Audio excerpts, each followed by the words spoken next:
Hello, hello, my friends. How's it going? It do be about that time. I realized that I hid some of the elements over here. Let's see. Okay, there we go.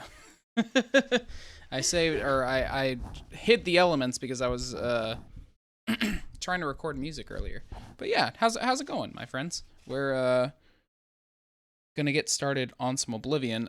So just full disclosure, in the time that before the stream, I decided to do some Oblivion off stream.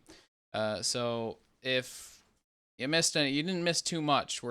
I did some maintenance on my equipment. I bought some new spells, and I started the final quest for the Knights of the Nine. So I'm hoping that we can finish this last little expedition, and then we can start Shivering Isles before the end of the night.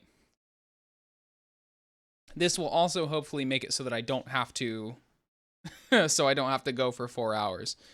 But yeah, we'll get into it. We started Knights of the Nine yesterday, I think, and we got all of the I have all of the relics now.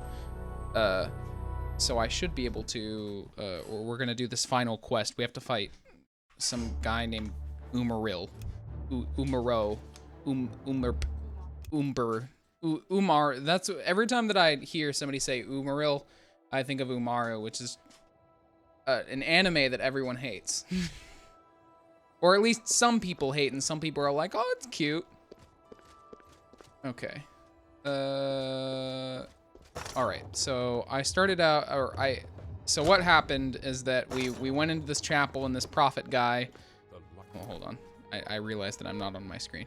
We went into, we started out in this chapel, and this prophet guy showed up, and he says that we are supposed to fucking go kill a guy. That's literally it. We have to go. I've been granted the blessing of Talos by the prophet. I am now ready to destroy you. So, like, the whole gimmick is that Pelinal Whitestrake was not able to kill Umaril, and he, like, failed last time because he didn't have this blessing that lets him go into the Oblivion realm and kill Umaril's spirit. Why is the prophet there? Yeah, right?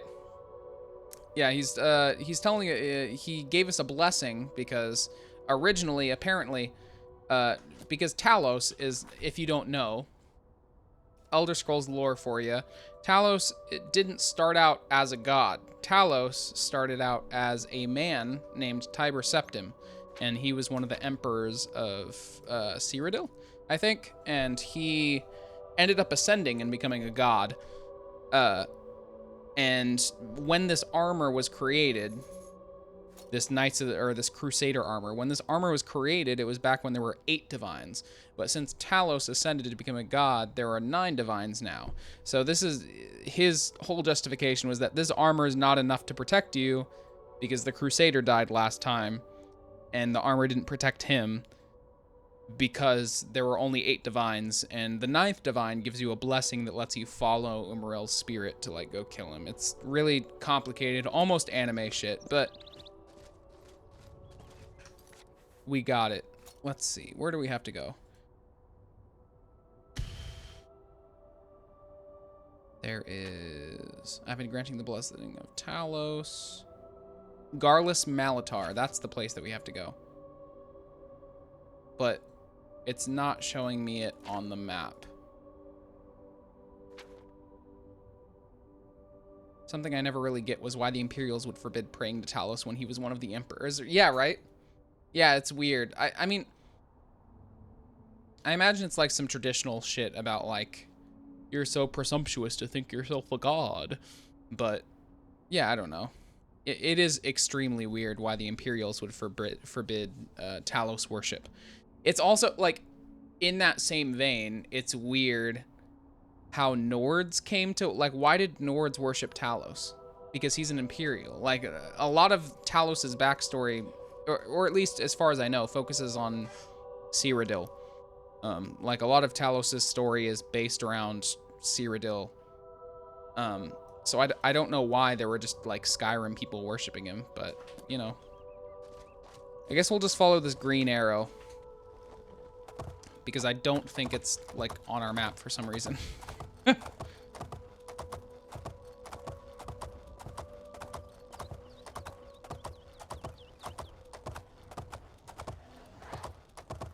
Yeah, I don't know. Just in general, like, Elder Scrolls lore is interesting, but also incredibly confusing.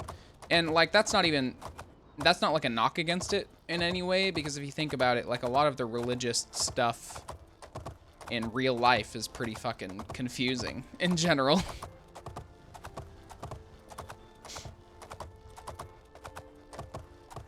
So I'm guessing this is... No, never mind. This is not the place we need to be. The arrow is still pointing us somewhere, but I'm just unsure where. It just feels very like, oh, it's all the way over here. I'm dumb. The only reason it wasn't centering on it is because it's all the way on the edge of the map. We're gonna travel all the way over here to the Brina Cross Inn.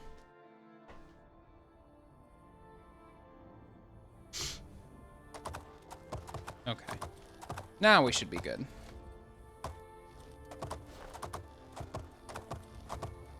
So for the spells that I picked up, I raised my conjuration skill to 75, which lets me cast high-level conjuration spells. If I'm able to find... The only issue is that I couldn't find a spell merchant that sells... like conjuration summoning spells, so I'm still kind of stuck with the scamp that I have. But if I run across any, I do want to like, because I think right now I can summon like Daedroths and Dremora Lords and stuff. I just don't have the spells to do it. Wow, is this a sea? Oh, it is. The Abyssinian Sea. Seas like this always remind me of Morrowind, because a lot of the entirety of Morrowind was surrounded by, like, endless sea.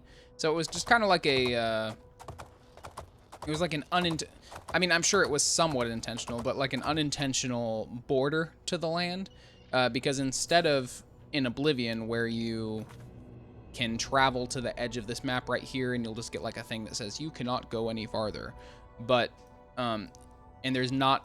Because it's an island, if you don't know, Vardenfell, which is where Morrowind takes place, is an island in the middle of Morrowind. So it doesn't share any borders with any other provinces, I guess. So like right here, this border is Elsewire.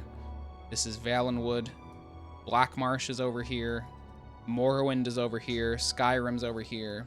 And Hammerfell is over here. So like Cyrodiil is pretty much the middle of all of these provinces, and then this short area over here is the only one that's exposed to like open sea. But Morrowind was completely surrounded by sea. So yeah, I don't know, seeing like the wide open water over here on this end is pretty nostalgic for me, I think. It's weird that there's no waves though. I think that's the only thing. There's no waves. You want to know where you get conjuration spells that all the cool kids want? Yeah, I had stopped by Coral because I heard that the Mages Guild there specialized in conjuration spells, and they didn't give me a whole bunch of stuff that impressed me. And then I stopped by Raminus Polus in the Arcane University. He sold me a couple okay spells, but like there weren't any summoning... Like the only summoning spells he had was like Mysticism. Yeah, I need to find Athragar. I think that was... When I went to Coral... I don't think I found him. I think I only found the other person that deals in conjuration spells.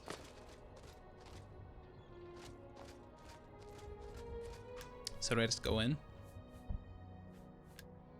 I guess that's what we're gonna do.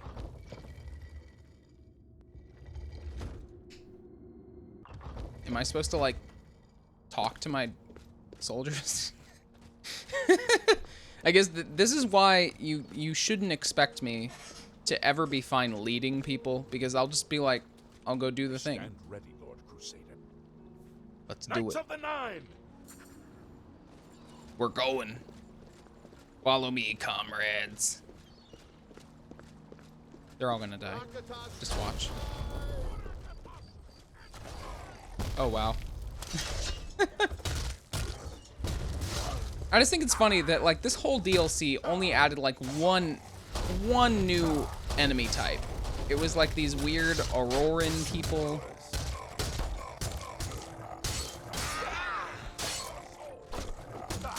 These are apparently the ancient aliens. But they've all turned into, Daedra. I need to read up on that a little bit more, but they all turned into Daedra, which was confusing for me because I thought that they were just straight up just ancient elves, but... Okay, we got... There's no telling what we'll find in there. You don't say.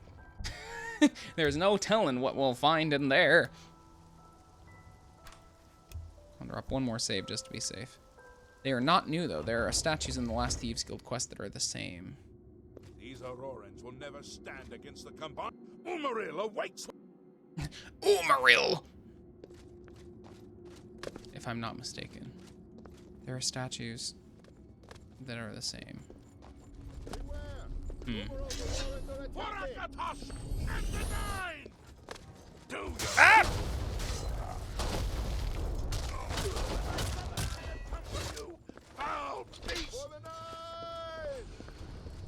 Sorry, what were you saying was not new? I completely blanked. Let's see. Alien Reliquary. They're not new. There are statues in the last Thieves Guild quest. I still need. I was actually considering the enemy's already in the base game. Oh, okay. Yeah, yeah, that makes sense. Interesting. I mean, but there are only 2 of them. Oh, okay, that makes sense. So they did kind of recycle them a little bit. I mean, that's fine, you know.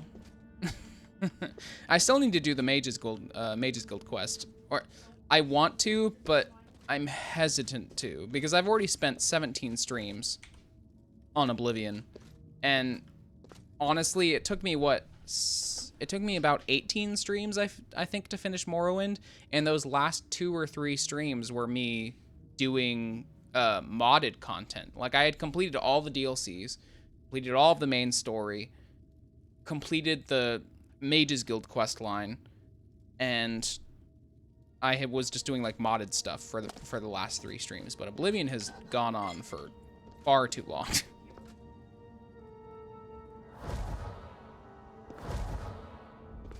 Were you that fast in Morrowind? Well, to be fair, in Morrowind I did, at least I think it was 18 streams. I'm gonna check.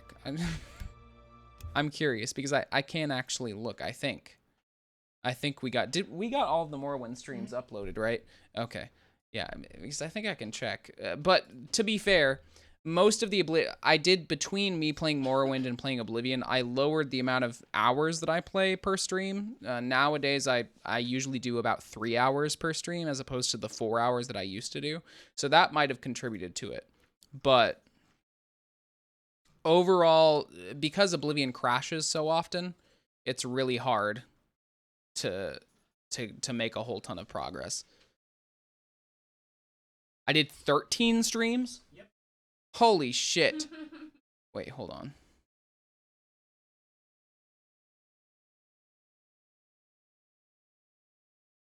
We didn't lose any. Where are they? Hold on, let me see. Playlists. Yeah. Playlist, Morrowind. There we go. So yeah, we did...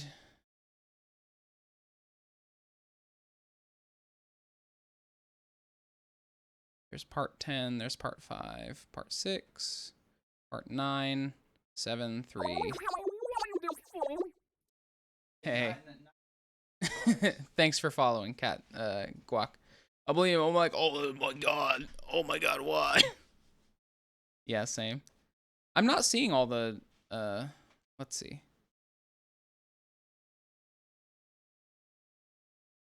Part 6? Yeah, just in general, I did finish it with way less streams than I did Oblivion. I'm not seeing all of the VODs on my end, but What's the title of number 13? Oh,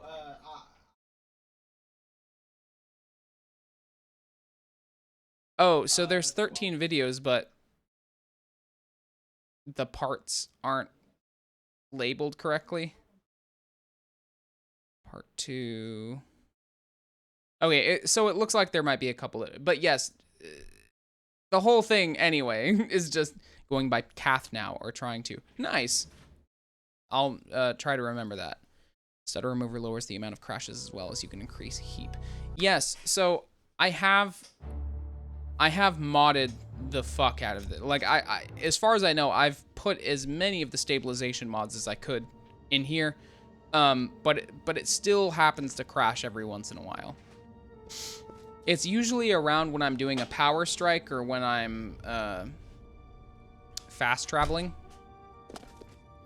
But yeah, I don't know if it's maybe like a load order thing, but I've been playing 16 streams of this, and that was 3 more than what I did in Morrowind. And to be fair, I know you said, how are you that fast in Morrowind? I've been playing Morrowind for a long time, so breaking Morrowind is probably one of the greatest pleasures for me.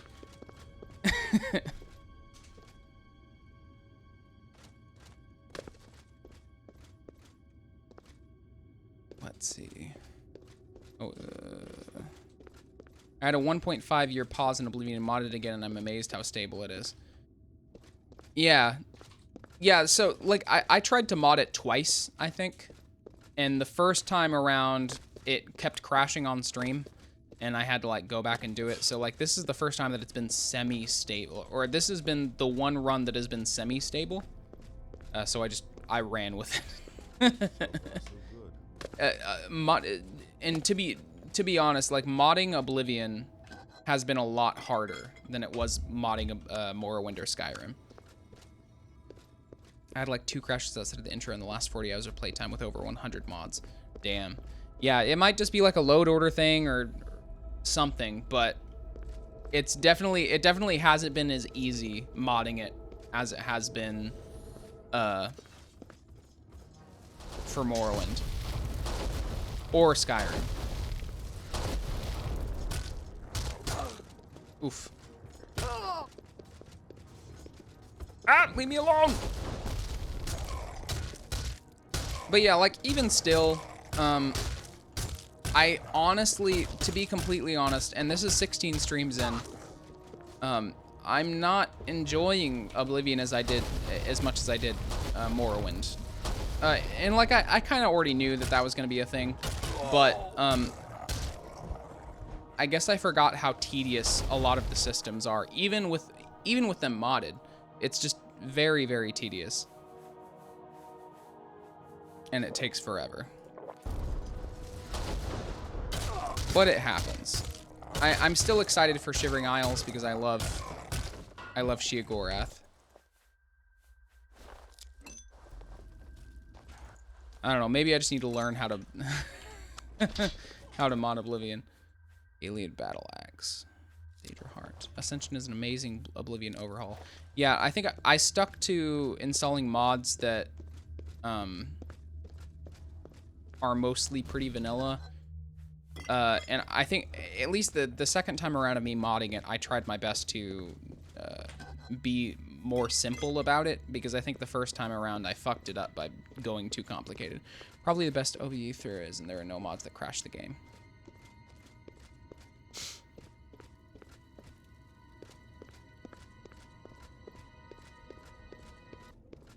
Hello? There's a door.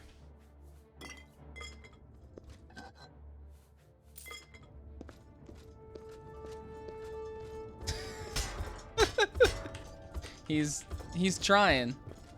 Okay, well, none of my soldiers are none of the knights that followed me are here. I kind of expected that.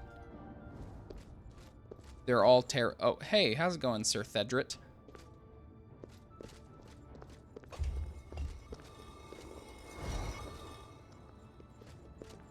Oh, fuck. I'm hoping this doesn't take me too long. An hour tops, I'm hoping. And then I can spend the last 2 or 3 hours on Shivering Isle.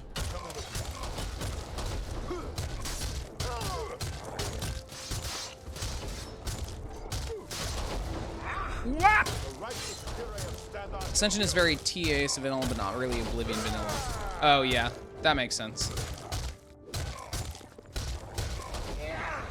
righteous fury of Standard take you. It sucks that my magic isn't super effective on them. Usually my magic does quite a bit of damage, Back to Oblivion. but the Aurorans have pretty robust spell resistance. Sir Thedret. Come on now. Oh my god. Wait, they can revive themselves? Wait, hold up. The orb appears to be the source of the Auroran's power. You don't say, Thedret. You don't say. Okay, so I need to get this orb because they're all gonna just keep reviving themselves if I don't get it. But how? Sir Thedret, come on now. Cedric. Oh, they're all after me. Ah! I'm honestly excited for next year, though, when I play Skyrim. I think that'll be a pretty stable experience for the most part. I mean, despite it being, like, probably one of the more boring Elder Scrolls games, it still is pretty nice to play. It's got good, good stabilization. Next year. Yeah, right? Yeah, I don't think that I could handle a full playthrough of all of the Elder Scrolls games back to back. I think I would get so bored. And like, I love the Elder Scrolls. I really do, but I just don't think that I can handle each game back to back. There are so many other games that I'd like to show you guys. Like, I think after I finish Oblivion, I'm probably going to start Golden Sun. I also want to play Nier Automata. I have a whole backlog of games that I want to play on stream that I think would be really good, and I'm always thinking about them. Every time that I run into a game like this that runs way too long, I think about that a lot, because I think Dark Souls 3 did that as well, where it was just like really, really long, and I was like, at the end of it, I was like, wow, I just really want to be done. For me, it's Oblivion greater than Morrowind, greater than Skyrim if modded. Yeah, I'd say the only difference for me is that Oblivion and Morrowind are swapped. But yes, I really like for Morrowind the what is it? Tamriel Rebuilt, where it adds it's a mod that adds the mainland of Morrowind into the game.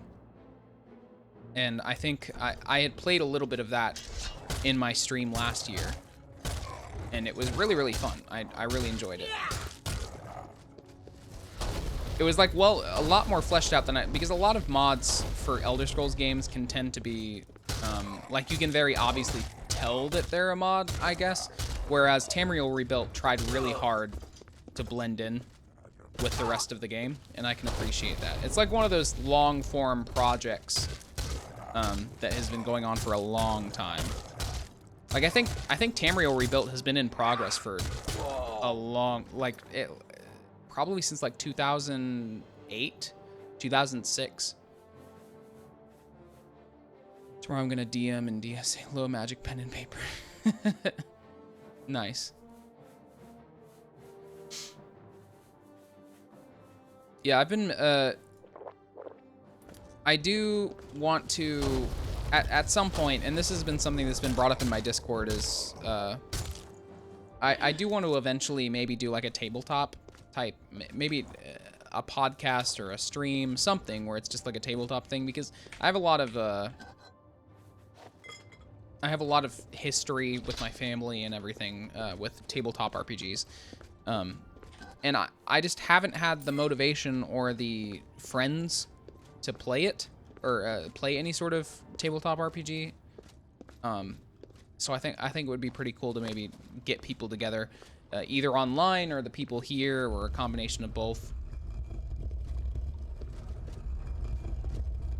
Oh god, is that Umaril? You bet your ass it is. Oh god, he's so big. And I'm gonna have to follow him into the Oblivion realm. He walks very slow too.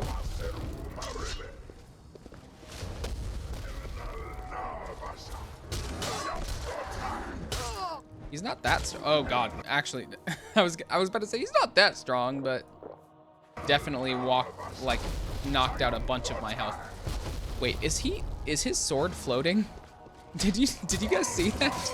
His sword was floating. He does a fuck ton of damage. And I'm not enjoying it.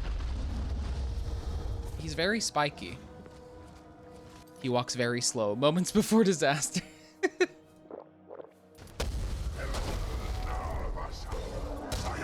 Nope, nope, nope. He's very angry.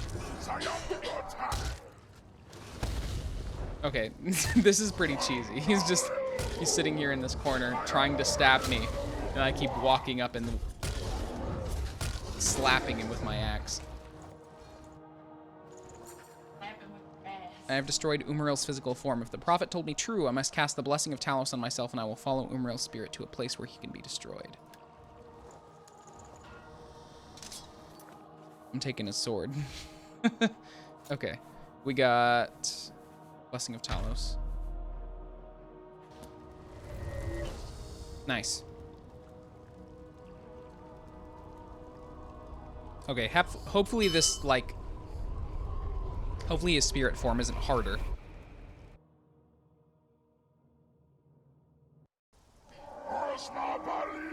Oh my god. I forgot about this. We literally fight him in the sky. I forgot about this one. Ooh boy. Nameless King? Yeah, right? It looks exactly like the Nameless King fight, except a lot less detailed. I can't even summon a scamp to fight to help me because I'm in the middle of the sky.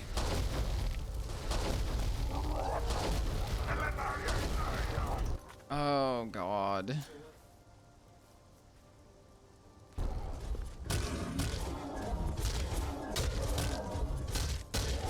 Okay, we can stun lock him maybe?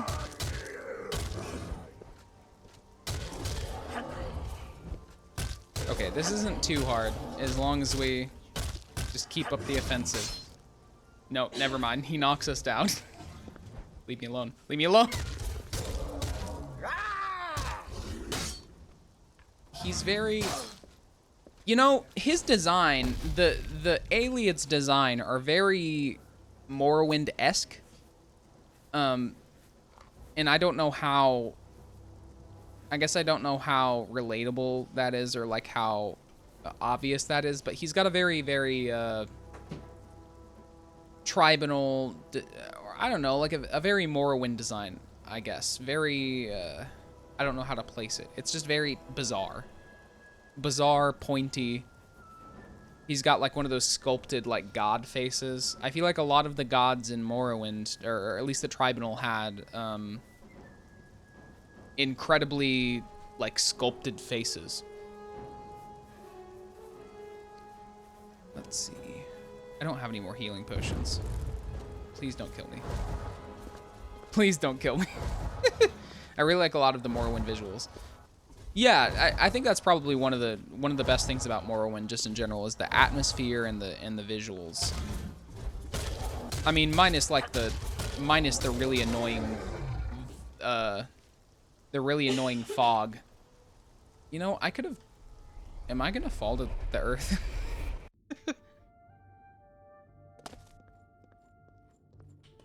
We got him. Amazing. I've completed my holy quest. Crusader, arise. Stand and face the light. Breathe again and receive your reward. Amazing. Have completed your divine... And I still remember trembling over that dead Ordinator in front of the 6th house by accident. Ordinators were scary in Morrowind. The order shall serve as the sword and the shield of the Nine in the dark times. Are we done here? I'd like to move on. The whole Knights of the Nine quest was mainly about getting new gear. It wasn't really anything super story-wise. It's a pretty run-of-the-mill, like, Christian Crusader inspired quest. Our purgatory is at an end. We go to the glory of the Nine to serve in their host in the life beyond. Goodbye, I guess. You may call upon our spirits when you need us. Simply pray at our tombs, and each of us will grant you a blessing from the Nine. Oh my god. Can May your sword they all serve talk really slow. the days of your life, Crusader. Hey, thanks for following Bosch de Boer. Nice to see you. Hope you're doing all right. There they go, off into the ether.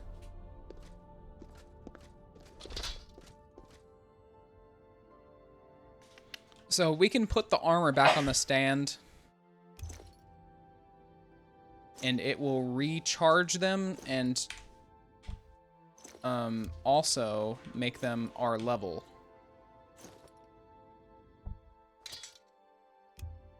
I'm actually just gonna put all of these. So we'll take the mace, the cuirass, the greaves. I don't need the boots, the helm, the gauntlets, and I don't think I need the shield. Oh, okay. Umaril sword, shock damage and damage fatigue.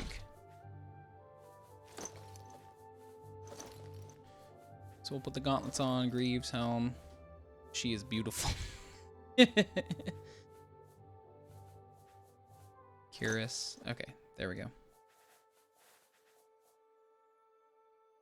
And then we definitely need to get rid of Umaril's sword because it weighs 42 pounds. It's a two-handed sword. All right. So now we can do Shivering Isles, I think. I'm gonna make that my active quest. Crosscrack Spire, Seeking Your Roots, Separate Your Birth, Adore and Nebben Bay. There we go. Just bumps into the middle. The weapon weight is so absurd. It really is.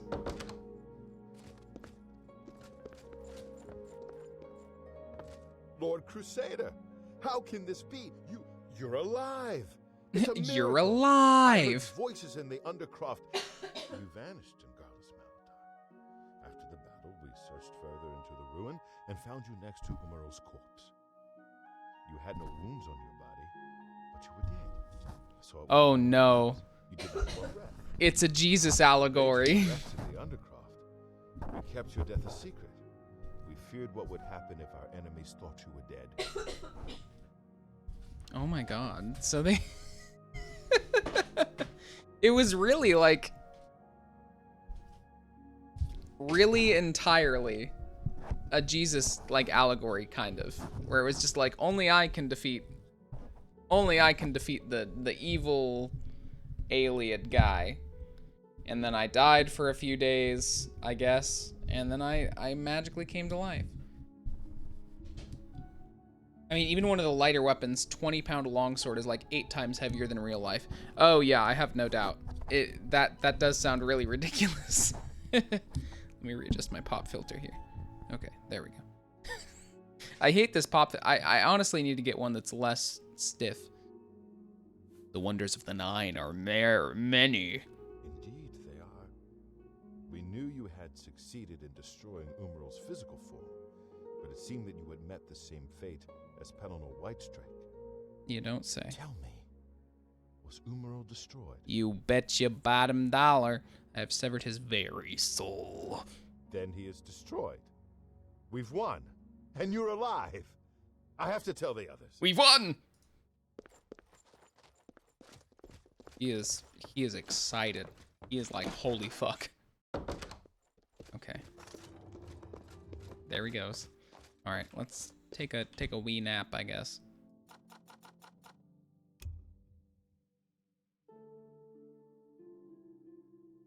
I can finally quit. I'm done.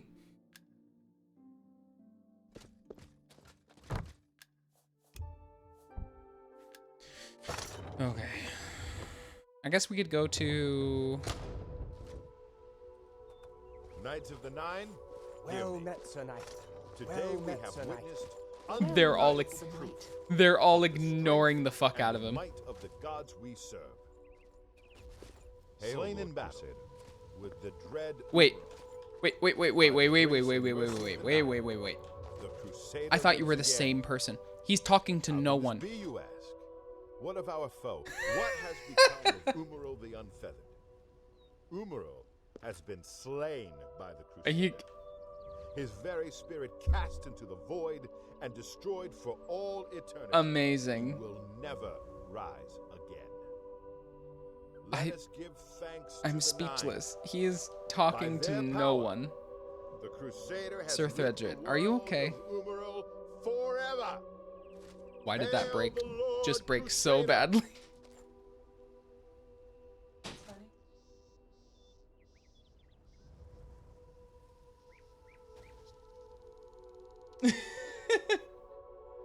Plot twist, now the others don't know and treat Thedred as a fool. No! No, he didn't do that. We didn't. What are you talking about? Alright.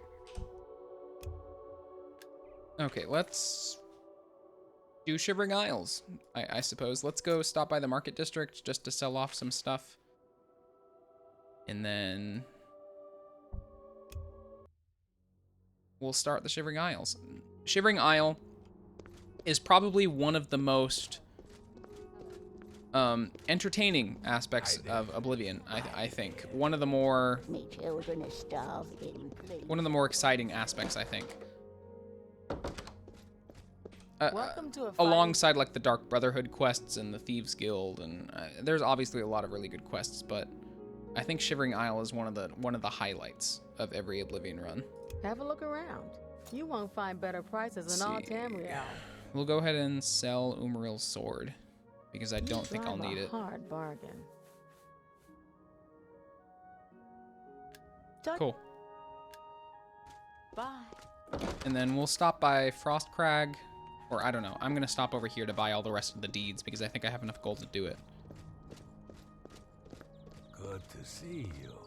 I didn't realize when I stopped at Frostcrag a few weekends ago, I didn't realize that you needed to buy deeds to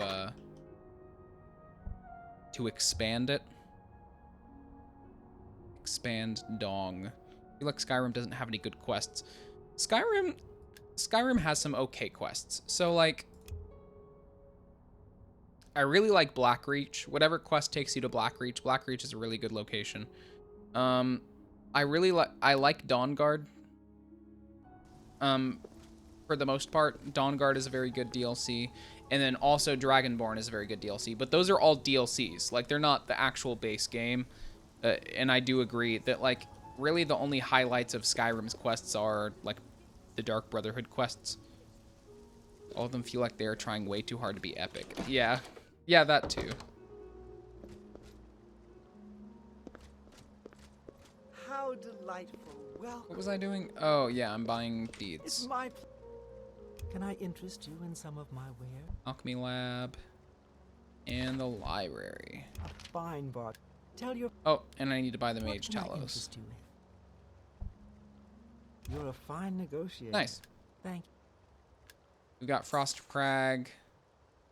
Bye. fully upgraded. All of them feel like, yeah. Let's see. So that means we have it all fully upgraded. We should be able to summon Atronox if we want to. I can fill some soul gems.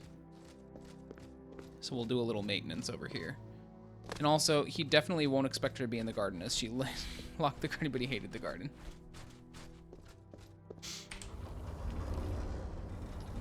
Alright. Fully upgraded.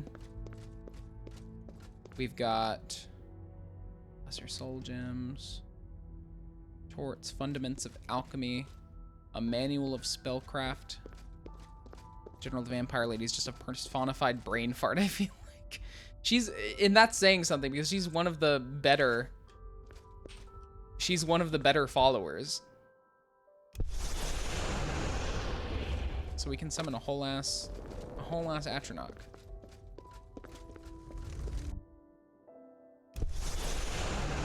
Oh, I didn't mean to dismiss it. But we can soul trap them.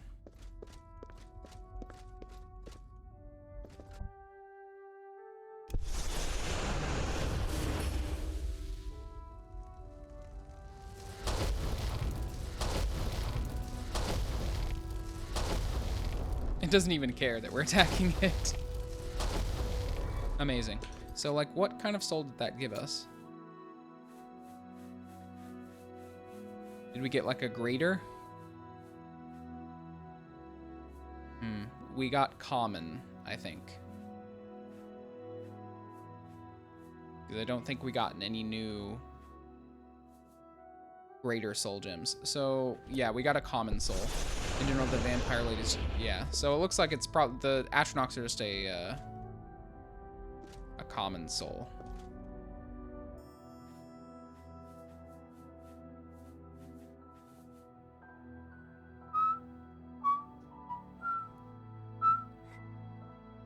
Oh, it's that little? Yeah.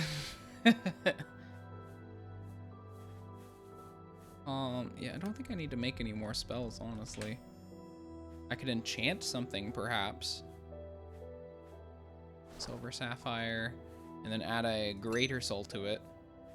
And then Feather? 101 points. Wait off.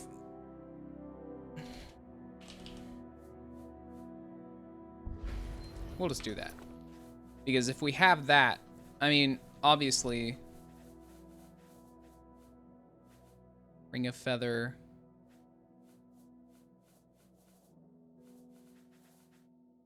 There we go.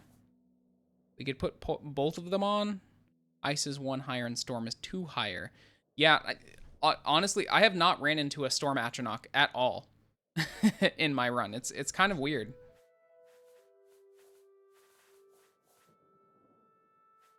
I like this Ring of Light, but I get the feeling that if I equip it...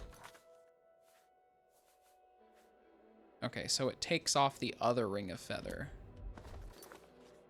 And it doesn't re-equip them. I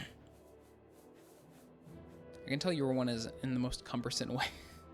I think I'm good. I'm not too worried about summoning any Atronachs. I'm not a big fan of followers in general, so... I mean, if I was able to summon them on demand, I think that would probably be better. But...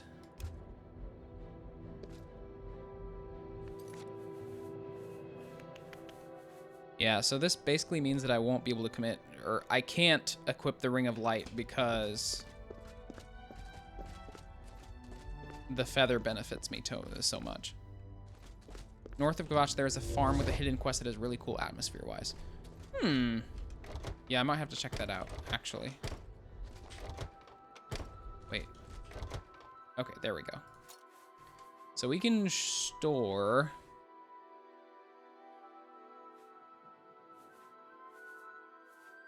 I think I'm gonna store this... Well, hold on. I'll get rid of the Warhammer. And then maybe get rid of...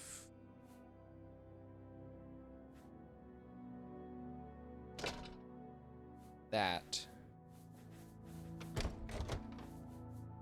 And then I do want this axe. I think the axe is probably better than the burden hammer.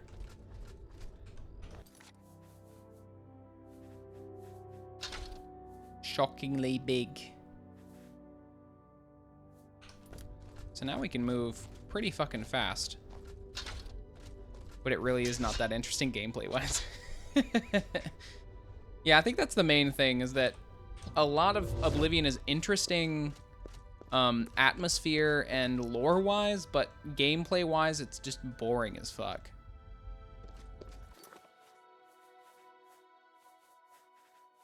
I guess I don't really need this Ring of Light. I'll just keep it on me in case I need to see stuff, but let's see, and then I'll put the Mace of the Crusader in the 5th slot. Neat. All right, drop a save. What's been cool is that I don't think that we've crashed at all this stream. That's surprising.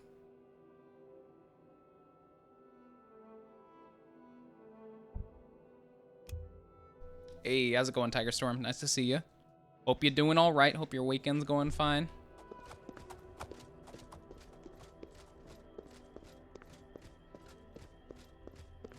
Our weekend's been pretty okay. I did some grocery shopping today. It's always fun to do grocery shopping because it's like, once you have the fridge full, you can like take a step back and look at it and be like, wow, I filled this fridge. It's just satisfying in general, like knowing that you filled your own fridge with all sorts of food and stuff.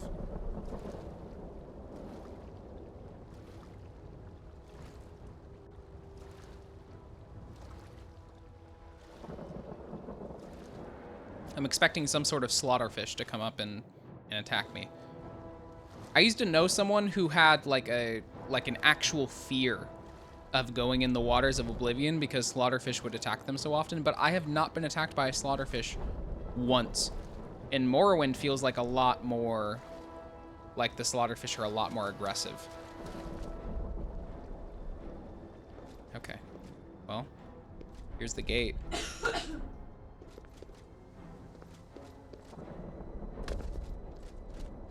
This is such a cool looking like atmosphere moment. No, go away. I'm not here. I'm not here. Can't talk now. That door has been making noises again. So I'm just supposed to go in the door? Here comes another one. Oh God. Madness. Why? Everything is wrong. It can't be done. Everything is Stay away wrong. from me. I won't go back. You can't make me go back. I'll kill you all. You're all going to die. Stay back. Yeah, the Falmer are pretty gross. They're like just in general very aggressive and like weird. I don't know.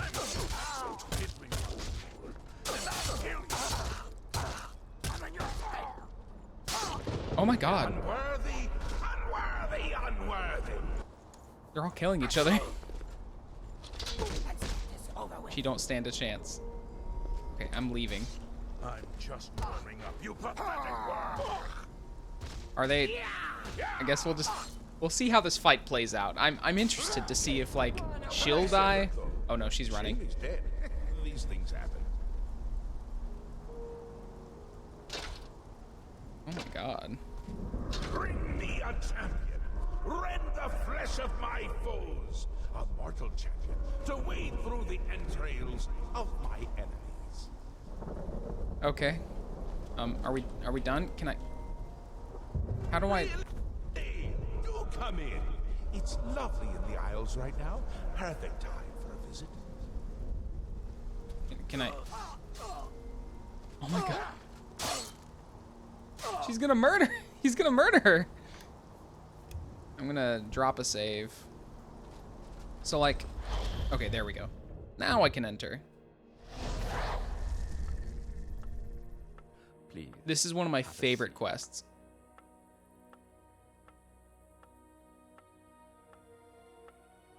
Yes, what can I do for you? Yeah. I imagine you're here about the door. This is one of the few times that Oblivion added another voice actor. Like, at the beginning of the game, the Emperor was voiced by Sir Patrick Stewart for literally the intro of the game, and then he never voiced anybody ever again. And then all of the voice actors are pretty, all of the voice actors are pretty standard for what an Elder Scrolls game is. Like, a lot of them are carried over from Oblivion, or from Morrowind, but this guy is different. Haskill. Yes, you have entered, Yes. and now you are here. Amazing. Truly. Who are you? I am Haskell, Chamberlain to the Lord Sheogorath. What is this place? You approach the Shivering Isles. Through the door behind me lies the realm of Sheogorath, Prince of Madness, Lord of the Never There. Why did that door appear here? Because my lord wills it to be so. It poses no danger to Mundus. No compact has been violated. It is a doorway, an invitation. Perhaps you will accept it for what it is. The slow zoom in on someone's face when they're talking to you kills me every time, right? What do you want with me? For you? I do not know. My lord seeks a mortal to act as his champion. As for his intent, to attempt to fathom it is a foolish endeavor. His will is his own. His reality follows suit. You are here because you chose to enter. You were not summoned. Interesting premise. They entered this realm and were ill prepared. Their minds are now the property of my lord. How can they be cured? Cured? You speak as if they are diseased. They live now in another state of being. Perhaps it is you who needs a cure. Oh man. What happens now? You do as you will. You may leave the way you entered. Your life will be none the worse for your time spent here. Or you may continue onward, through the door behind me. If you can pass the gates of madness, perhaps the Lord Where'd they go? Sheogorath will find a use for you. And if I go through the door? Who is to say? There are always choices to be made. The realm of madness is no different in that regard. Enter or do not, but make your decision. I've other duties to... Speak with me again when you have made... Okay. So, from what I can recall in Shivering Isles, there are like two sides to it. There's madness and something else. Well? I'll do it. Fine. I'm sure my lord will be most pleased. You'll want to pass through the gates of madness. Oh, and mind the gatekeeper. He dislikes strangers to the realm. Enjoy your stay. Amazing. We get to go in the mad realm. Oh shit. This was a very cool transition. An incredibly cool transition when I first played it. Can I get up? Okay, there we go. So this is the portal back. I've entered the Shivering Isles. In order to find the Lord of this realm, I must first pass through the gates of madness. Nice. So basically, the Shivering Isles is very Morrowind-esque, and I think that's why I enjoy it so much. Is like these big old fucking mushrooms, like the big roots and stuff. It's very Morrowind vibey, and I think that's why I like it so much. What the fuck is that? Oh my god, it has a mace. I hate it. A Grumite. Whoa. Grumite eggs. Disgusting.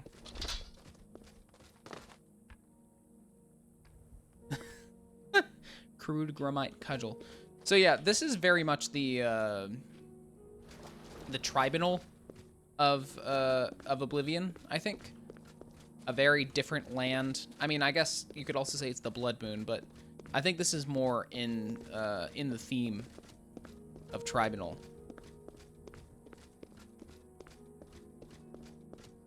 I think Blood Moon felt very much like a Skyrim quest, and that's not just because of the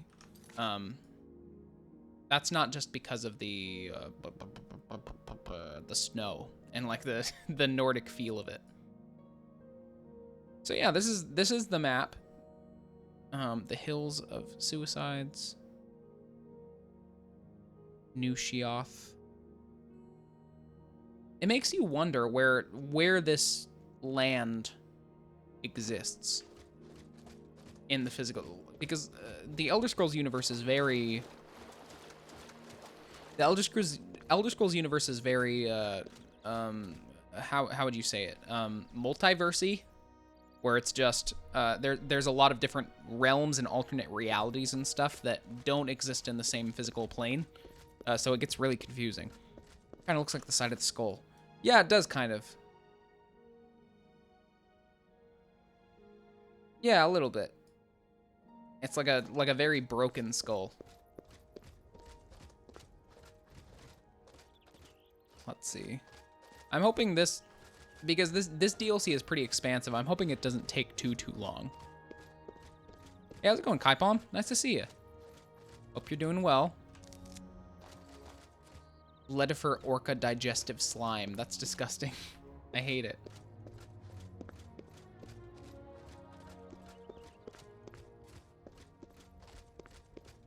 So here's a city. Pass wall. I tried to warn them. Maybe they're just confused. Meh, doing terrible would be an understatement. How are you? I'm doing okay. Should've It's listened to me. it's the weekend. The weekend's probably the highlight of every week for me because I don't have to work. Unfortunately, I had to do some homework today, so a lot of my free time was kind of a little spent on that. But for the most part, it was pretty okay. I hope your Hello, I'm day or Sheldon. weekend gets a little better. I've been here the longest. That's why I'm mayor of Passwall. That, and because I'm the best at being in charge. He's the best. He is the best. Welcome to my town. Who are you?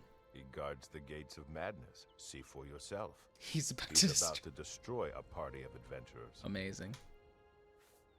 They say the keys are sewn up in the gatekeeper's body. Basically, that means you're not getting in. Damn. Aswell? The place was pretty deserted when I got here. Of course, once I was here, others followed.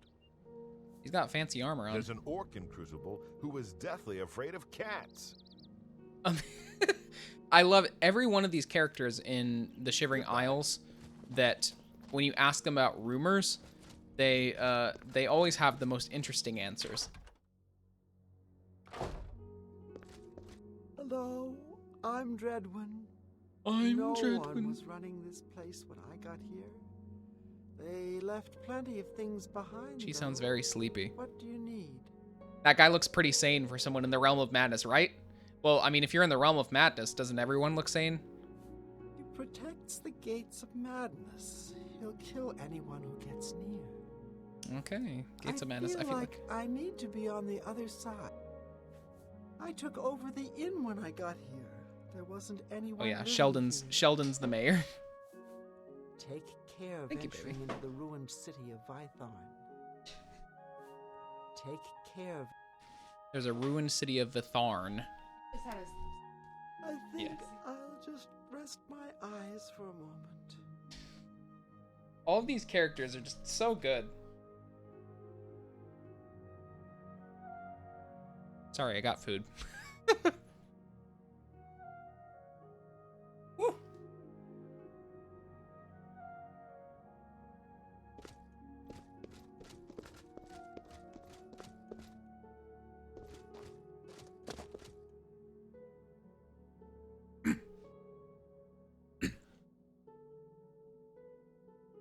Is that a bust of Sheogorath? It doesn't look anything like him.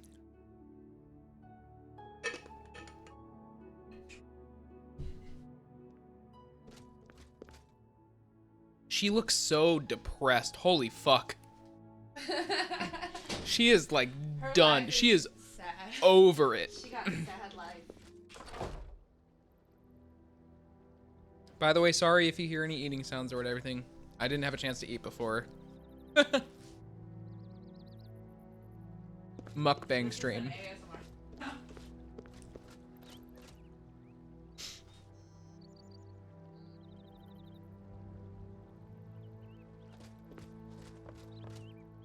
Sheldon's. There's the mayor's house.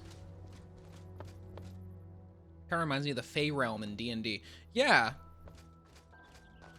Yeah, it's a very, like, whimsical, out of the ordinary realm, I think.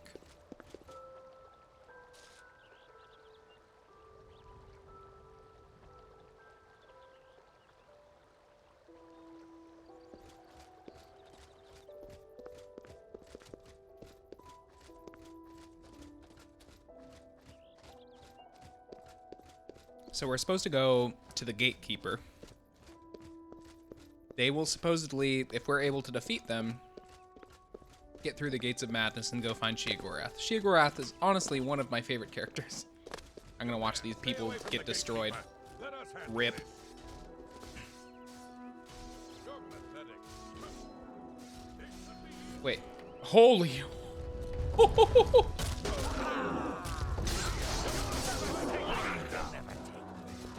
They're not doing any damage to him.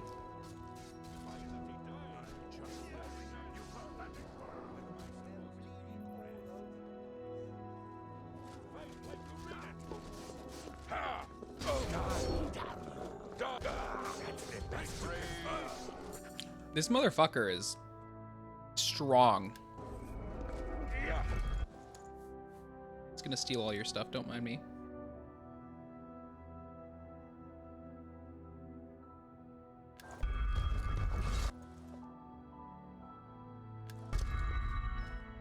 He does have a green sword, doesn't he? You coward. His sword is green because it's a glass sword. I'm Fellas Sarandis. Don't breathe on me. Don't breathe on me.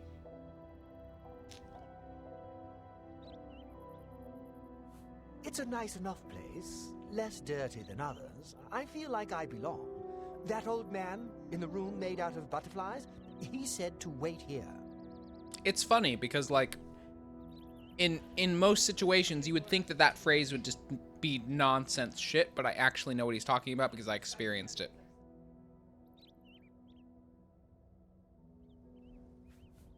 Pretty scary, isn't he? Jared's planning on killing him. I don't know how. It's a nice... One leads to the lands of Mania, and one to Dementia. The gatekeeper makes sure no one gets in who isn't supposed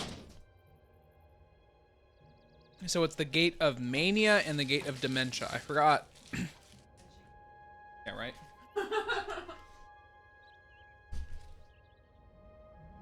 I feel like I did Mania at one point. Where I think I did Mania and then Dementia was like... like, Mania is the more happy-go-lucky,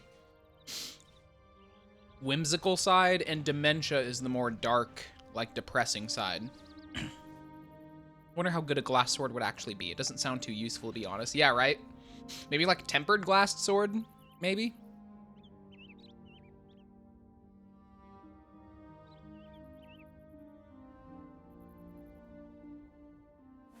The Argonian Bighead is always searching for the fork of horripilation. The Argonian Bighead is always searching for the fork of horripilation? What does that mean? The Argonian Bighead is always searching for the fork. These are just of words. You're horripilation. speaking words at my face, and I have no idea what you're saying. Bye. We must find the fork of horripilation. I'll try to speak in fewer syllables. I love all of these characters in this DLC. It's so good. He guards the gates of Jared Iceveins wants to kill the gatekeeper. Okay. Well, I'm gonna drop a save real quick, and then I'm gonna go to the bathroom, and then we'll continue this. I'm probably gonna go up against this gatekeeper once I come back. So I'll be right back.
Alrighty.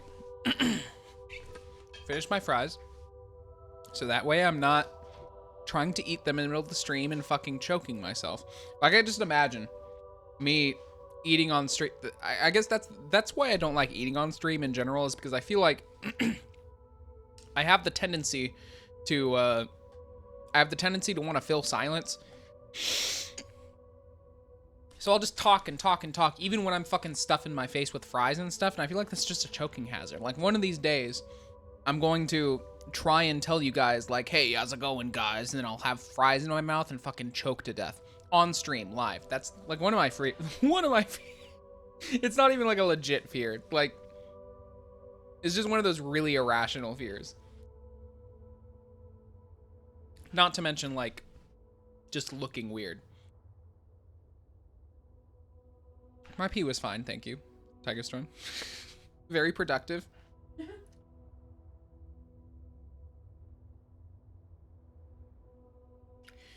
Gotta replenish my fluids. Okay. Let's fucking go up against this guy. Well, actually, I don't think we can go up against him now. I think we have to go talk to someone.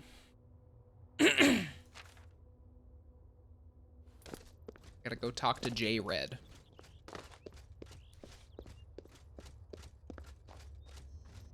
I feel like his name was Jared. And he just, like, thought about his name too much. And he was like, honestly, my name is probably just J-Red.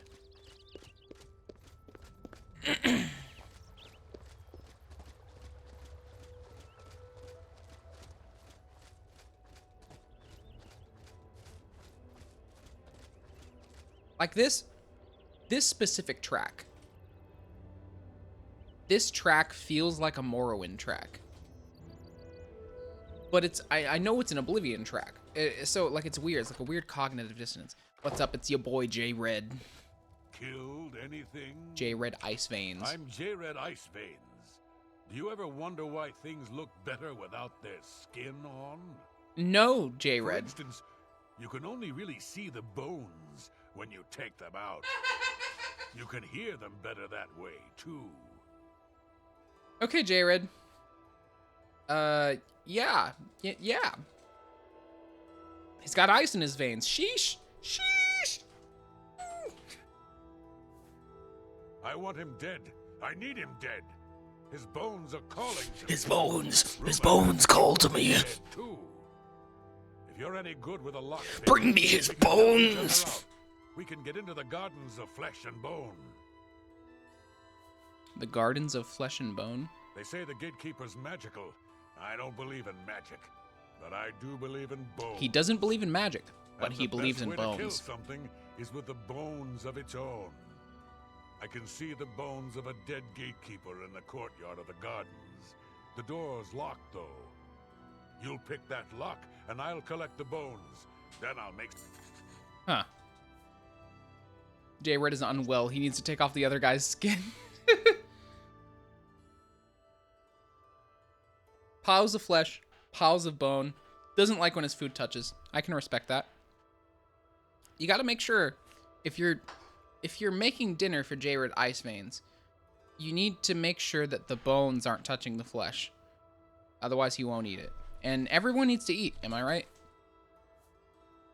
He also eats bones. He eats, don't get me wrong, he eats both of them, but he doesn't like it when they touch. He's on a diet. He can't eat the skins. Yeah, you're right. The skins are filled with fat.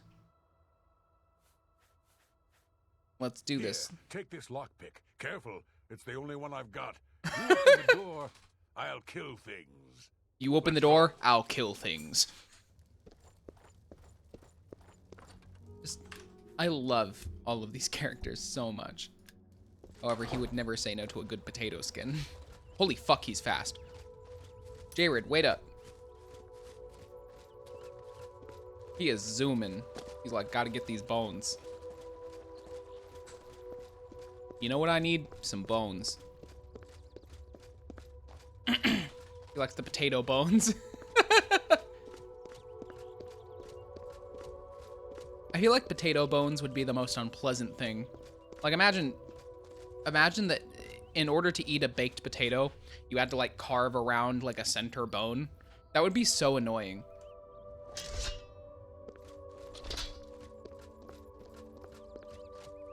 That's how I feel about mangoes. Mangoes have a bone in the middle of them. And it's really annoying to cut around. Potato, but make it an avocado. Avocados don't have bones. They have like a... They have a seed.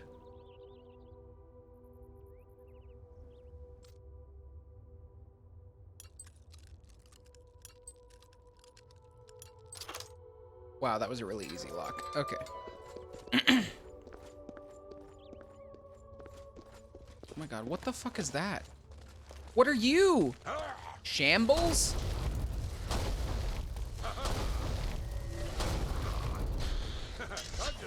No one else knows about the bones and potatoes except him. He's that good at finding them.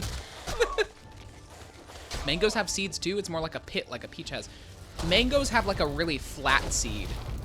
Like it's like a... It's really flat. Like it's really weird. It's very thin. Like the main way that you cut a mango is that you like, you cut the sides. Use it as a shiv. You like, there's a specific way that you're supposed to orient the mango. These gatekeeper bones, I can make. There's like a way that you orient the mango, and the first thing that I do whenever I'm peeling a mango is I'll turn it around and then I'll stab it. And then I'll see if the knife goes all the way through, and if it does, then I'm on the right side to carve the mango flesh from each side of the seed. But if I get it the wrong way, then I'll just stab right into the seed. It's hard to explain, but mangoes are fucking weird.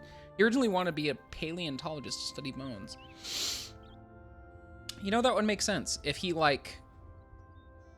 wandered into the realm of Sheogorath as like an archaeologist, but then turned out to be like super warped about it. Peel the mangoes as fast as possible. Oh wow. That really is like a mango like rose. Is he spraying it with like... No. It's what? Tahini? Oh, like the spicy stuff. Yeah, out in as I was talking about yesterday, or I think it was yesterday, South America, they really like spicy and sweet stuff. So like with mangoes, they often use like a chili like spray or powder thing. When will these bone hours be ready? Find me in a few hours. Find me in a few hours. I can hear them calling to me from the other side. We need to kill the gatekeeper. The arrows... Okay, so we need to go... I followed the bones. They I led me followed the here. bones. I just moved in when I got here.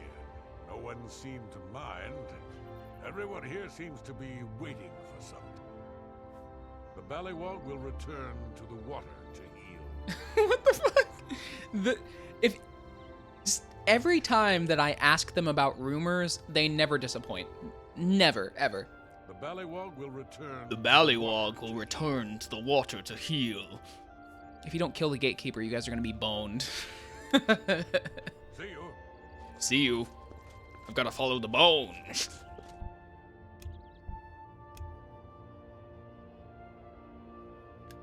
All right, let's go find him. He's got bone arrows, even though I'm not an archer. I'm sure he's gonna be the one that's gonna use it, though. Because I for sure don't have a bow.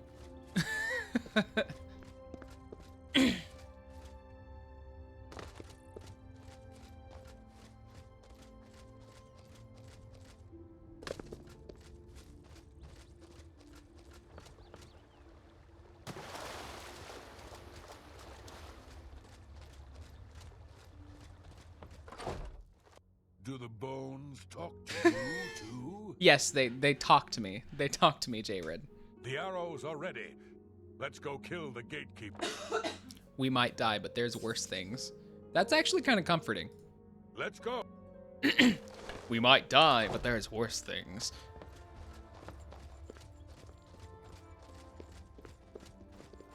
Fantasy paleontology sounds pretty interesting, actually. What kinds of things would you find? Fantasy paleontology. I guess it would depend on the universe that you're in, but maybe, like... I mean, obviously dragon bones, but, like, that's pretty fucking... Yeah, unicorn horns. I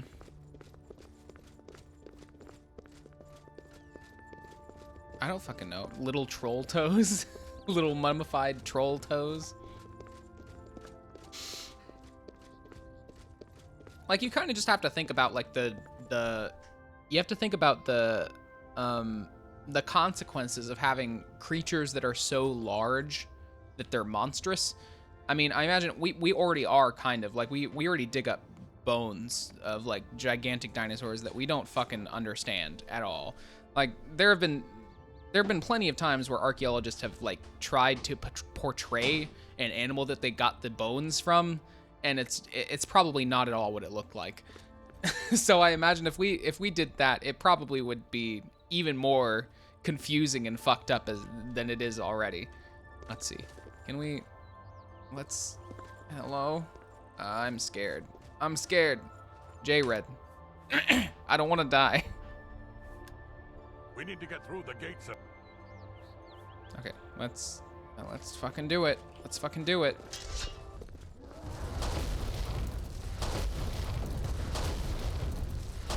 He runs so fast.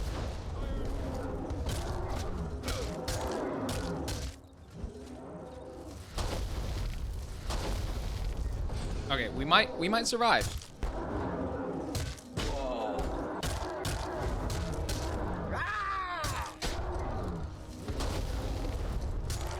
Nice!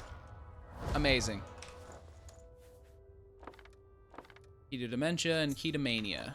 So I think I want to go through Dementia this time, because I think before I went through Mania, the Gatekeeper is dead. I should retrieve the keys to the Gates of Madness from the Gatekeeper's corpse. The Gatekeeper is slain. Congratulations. The honor of taking the keys from his corpse.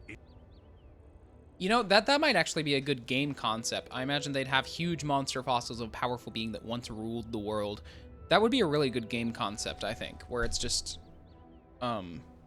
like an extremely... I mean, to be honest, I think Xenoblade kind of meddles with that a little bit, because the whole world of Xenoblade, Xenoblade Chronicles Definitive Edition, or just the original Xenoblade Chronicles, the entire world takes place on the long shut down corpse of a gigantic, like, mech that fought with another mech that is like a different world. And it's really hard to explain, but like the entire game, like the whole game, all of the lands, all of the cities and everything are on this gigantic, like, mech corpse. And I think that's really cool. And I think that could be a very similar concept where it's just like this being that once was like ultra powerful but ended up dying and like they ruled the world, but they're not immortal, and so they died. And yeah, I don't know. I think it would be a cool concept. Cool concept. Tiger Storm's got cool concepts, by the way. Tiger Storm's one of the people that I run a lot of my stories by, or at least in the Discord, I run some of my stories and concepts by, and Tiger Storm always has good ideas. So if you ever need ideas, go to Tiger Storm. As soon as you get one of those doors unlocked, we can go in.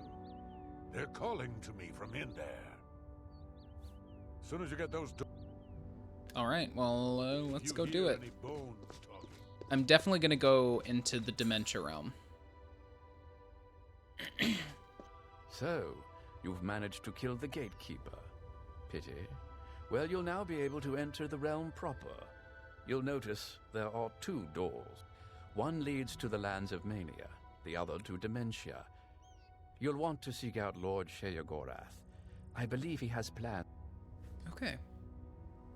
Why, thank you. I take pride in my imagination. Yeah, I do as well, honestly. And I really enjoy talking to people that I'm able to bounce my idea, because it's really common that, like, normally when I talk about my ideas to people, either they're like, wow, that's really cool and really complex, or they'll, like, talk me through and, like, ask questions about it and, like, help me hash out details of the world. And I think that's honestly one of the best things is, like, if you have an idea, you should get someone if you have an idea for something, you should get someone to talk about it with. Someone who you have not, like someone that you're close to or trust, or like a friend or something. Talk to them about your idea, and like in depth, like explain to them the whole story, and then like hear their feedback and like their questions. And in those questions, you're gonna come up with like new ideas for your whole world. Because like you're not gonna think of all those questions. You're just gonna be thinking about your own questions, and a world isn't normally built by like just one person, you know. So if other people have like, the more perspectives and the more feedback you get, I think the better your story and setting is going to be. Yeah, that's just my 2 cents. I've gotten a lot of really good ideas just by talking through some of my concepts with Pizza, with Temp, with Tiger Storm. It's really, really good. I wish more people took the time to hash out concepts with others instead of just like doubling down on their own ideas, you know. Okay, I want to hear about dementia. The lands of dementia reflect the darker side of its residents. It is easy to get lost among the tangle of roots growing out of the ground. If you wish to meet dementia's citizens, seek them out in Deep Wallow or Felmore. I'm sure they'll welcome. Deep Wallow or Felmore. Go to the realm of wherever you can get that poinsettia color that guy has. Yeah, he's got a real... I think you can actually get this outfit, but I think you need to cheat to do it. The lands of Mania are bright, vibrant, and full of color. You'll find its inhabitants reflect the land itself. If you wish to meet the residents of Mania, you'll...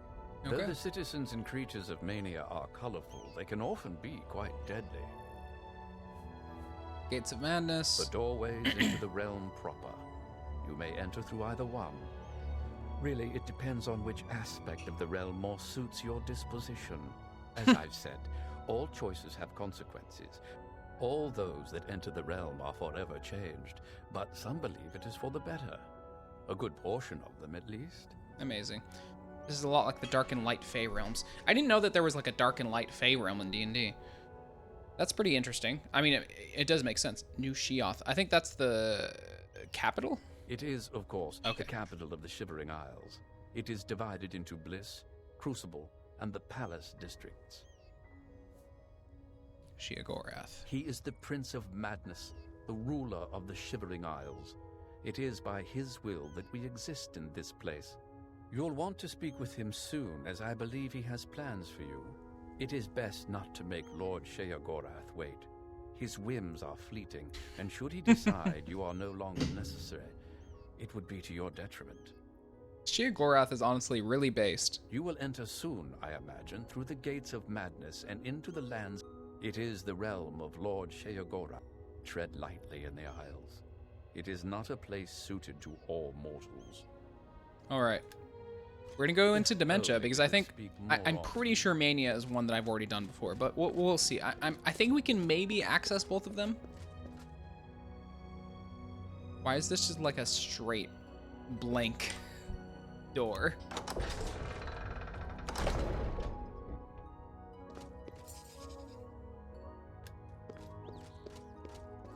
Did I enter the right one? I think this is the right one. Let's see. Let's take a look at the map here. Gates of Madness. Oh, okay. So, fun fact. When you go through the Gates of Madness, I think it changes the whole map to be whatever one you chose. So, like, if you choose Dementia, it'll change this whole map to be Dementia themed. And then if you change it to Mania, it changes the whole realm to the Mania version. Well, it's not called the Dark Fey realm, but I couldn't remember its name. Both the Dark and Light realms are like warped mirrors of the real world, like Wonderland versus the Upside Down. At least that's what the video I watched said. You know, I really like the idea of Wonderland in a more realistic sense. I guess I distinctly remember reading a book when I was younger, and I imagine the Johnny, like the Alice in Wonderland films that were made by They were the new ones. It had Johnny Depp in it, obviously. What the fuck is his name? Tim Burton. Fuck. Yes, The Looking Glass Wars. Yeah, The Looking Glass Wars are a very, very good book series. They're a series of books about that are more like a more mature, realistic take on the Alice in Wonderland series, and I think that's very reflective of this whole thing, and as well as like the dark and light Fey realms. But yeah, honestly, I need to go back and read them because I don't remember how good they actually were, but for all I know, they could be pretty cool. I guess let's follow this road. I don't want to go too far off into the weeds.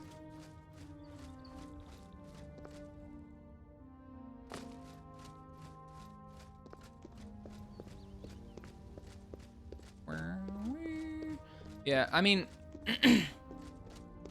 the Shivering Isles, like, this is just so much more interesting than the Oblivion landscape. Like, look at this. These walls are a lot, like, I don't know, the walls are cooler, like, these mushrooms are really cool. I don't know, I just wish, like, the whole game was like this, you know?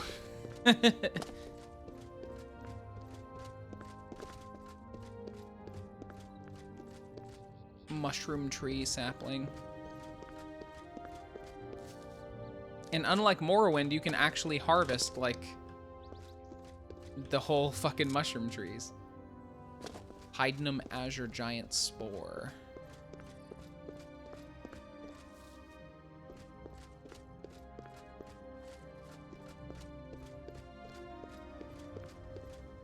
Red kelp.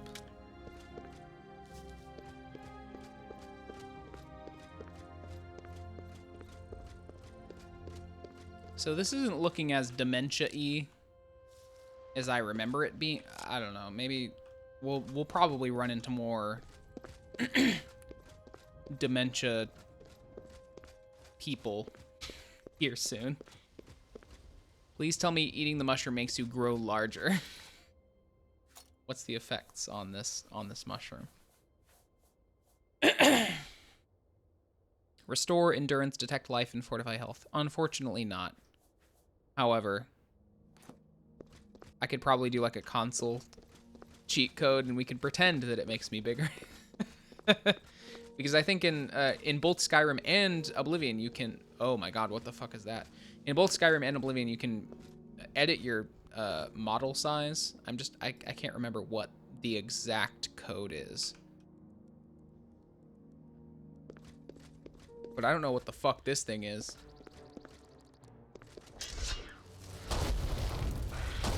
Terrifying. An elytra. Isn't an elytra a a flying device in Minecraft? I'm pretty sure it's spelled the exact same way. Have you ever used elytras in Minecraft? Elytras are like a pair of wings that you can wear in Minecraft that let you fly, for those that don't know. It's like a newer thing that didn't exist back when I played Minecraft when I was younger, but Minecraft definitely didn't exist when Oblivion came out, now that I'm thinking of it. If it did exist, it was in very early stages. I'm thinking these purple mushrooms indicate that we're in dementia, but I honestly can't remember which one I went into.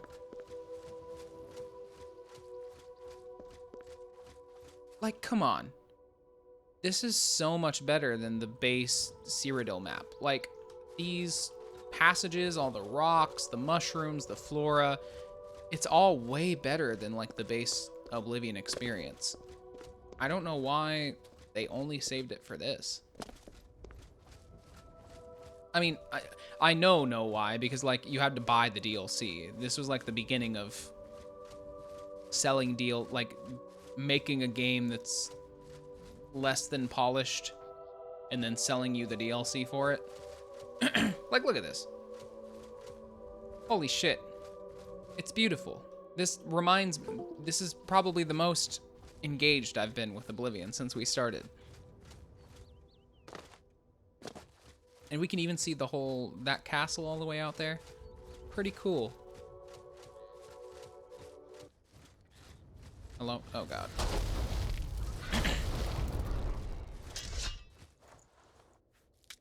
Elytra Ichor. Ichor?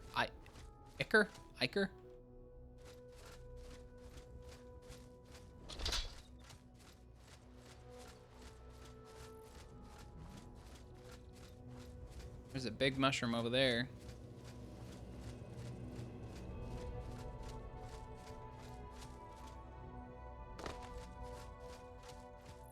I think the only thing, I kind of wish they'd added new music to this.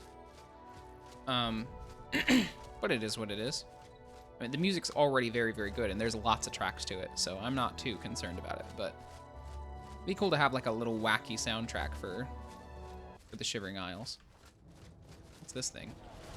Holy fuck, what are you?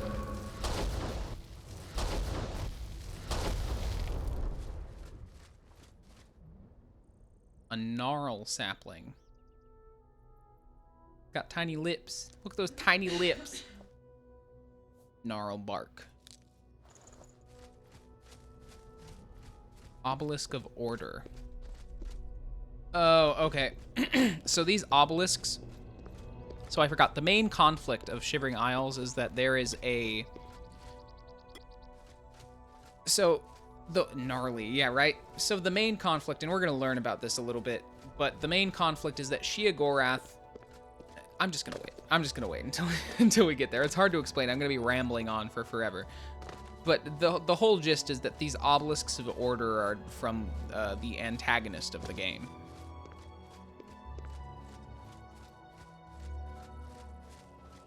And like the whole conflict is like chaos versus order. Like Sheogorath represents chaos, and the antagonist of this DLC represents order. Oh, we found Split. Talking wears me out. Talking wears me out. Thanks. Same, dude. My double is always working. It takes all my energy just watching him work. It's got to stop. Doubles? It's a problem, all these doubles walking around.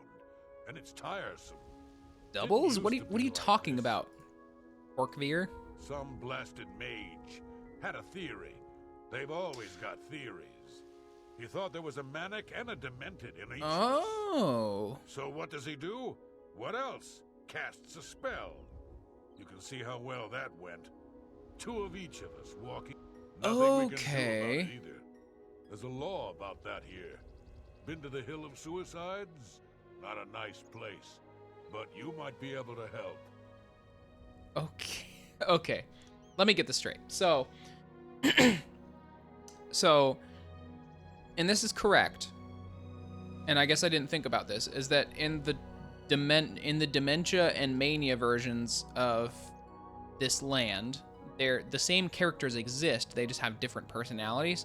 And apparently this village is called Split, and a mage had a theory that was correct about that there are different people that are like in different versions of the Shivering Isles.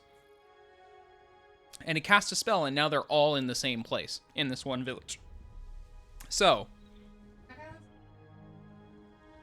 he does kind of look like Charlie Sheen a little bit. But this is interesting, and also I don't like that there's a place called the Hill of Suicides. It reminds me of the Suicide Forest. Me and Pizza have thought about going to Japan for like a Halloween, or not a Halloween, for a honeymoon, not a Halloween. And I one day I suggested to her, I was like, hey, do you want to go visit the Suicide Forest? And she's like, no. What? No. Why would you ever say that? No. That's how I feel about the Hill of Suicides right now. What can I do, Horkveer? Only one group can stick around. Either we demented or those blasted manics. The only Oh, way now we'll they're find any now they're peace, racist towards each other. you get rid of those manics, all of them. If you can take care. Oh my god. I don't. No, I don't want to. No, let me think about it, Horkveer. Yeah, whatever. This whole conversation has worn me out. I'd rather visit the arcades in Japan. Yeah, no, that's not me saying that. Like my main ideal about going to Japan is to visit that location. I think my main draw for visiting the Suicide Forest is more to experience, like to, I don't know, like take it in, and like it's also like a forest, you know, like it's a big forest underneath Mount Fuji. Oh yeah, like, and obviously there's like the risk of you finding a dead body. A lot of people had said walking into the forest makes you like go mad in a way, or like you hear voices, or like it's just like a really aggressive aura to the forest where it's just like you feel incredibly uncomfortable the entire time that you're there. And I guess my draw to that is like I guess I just want to experience it, you know? Like I think that like having those like experiences, like experiencing both like the depressing side of stuff and like the joyful side of stuff kind of gives you a wider perspective. But it makes sense why some, like a lot of people don't want to go there because they like feel like they wouldn't be strong enough to wander around in there, and that like that's perfectly valid because like it's such a depressing place. Like so many people go there for the explicit reason of committing suicide. So like it makes sense. But yeah, no, my main honestly my main draw for going to Japan would be more corpses to count if some definitely be the arcades and like what's the it's like the anime and gaming area of Tokyo. I'd love to go there. And not only that, because they sell in Japan, because I was do you guys remember the whole Logan Paul drama where he created a table out of used or like Game Boy Colors that he bought off eBay, and he put them in a table, and people got mad at him because they were like, you're wasting all these Game Boy Colors. But fun fact, if you go out to Japan and go into any one of their like stores, they're probably selling fuck tons of Game Boy Colors and Super Nintendos and stuff for dirt cheap because they have so many of them. And it makes sense because Nintendo is a Japanese company, so of course they're gonna have a fuck ton of them. So yeah, I think I'd love it, honestly. I would be in heaven. A capsule hotel, even though I'm claustrophobic, sounds amazing. I'd love it. It's interesting to me that some animals will isolate themselves when they die, like elephant burial grounds and stuff. There must be something instinctual about it, and I guess the forest is the human version of the same thing. Yeah, kind of. I mean, I definitely do kind of get that. Like, I understand that feeling a lot, because I was talking on Twitter a little bit ago about, or I don't think it was on Twitter, but, I was telling Temp today that I was like, if I die, I don't want people to make like a huge deal about it. Like, I don't want people to get super, super sad. Like, I feel like that would just make me really, really sad and distract me from like the process of dying, you know? And yeah, I don't know. Like the process of dying is like a very like intimate, like personal thing, very subjective thing. And I feel like having to worry about other people being really, really sad about you dying, like being in the process of dying, would distract you from that and make it more, I don't know, painful in a way. So I was talking on Twitter about like how some people I think it's perfectly valid and should be normalized for some people to want to be alone when they die, because like some people don't want to just deal with having to see their loved ones fucking breaking their hearts over you dying. I honestly, I would still want people around me, but like I would probably still try to like impart words of wisdom and like, I'm not gonna be gone, I'll be in your heart. Like that kind of shit. I don't know. I think that's why a lot of humans isolate themselves when they're sad. Yeah, it makes sense. A lot of people don't want to be a burden or like make people too sad, or like they can't handle seeing people sad, like they don't know how to deal with it. Sure would be nice to see one more corpse around here. One that looks like me, but isn't me. Take. Oh my god. But yeah, and by the way, I guess I should do like a trigger warning a little bit. Since we're going into the dementia side of the Shivering Isles, I don't expect there's going to be anything too dark or too incredibly depressing, but fair warning. We're in the Dementia Lands, and there is a place called the Suicide Hills, so buckle up. There's an orc in Crucible who's deathly afraid of... There's an orc in Crucible who's deathly afraid of cats. Can't imagine. Take care. Couldn't be me.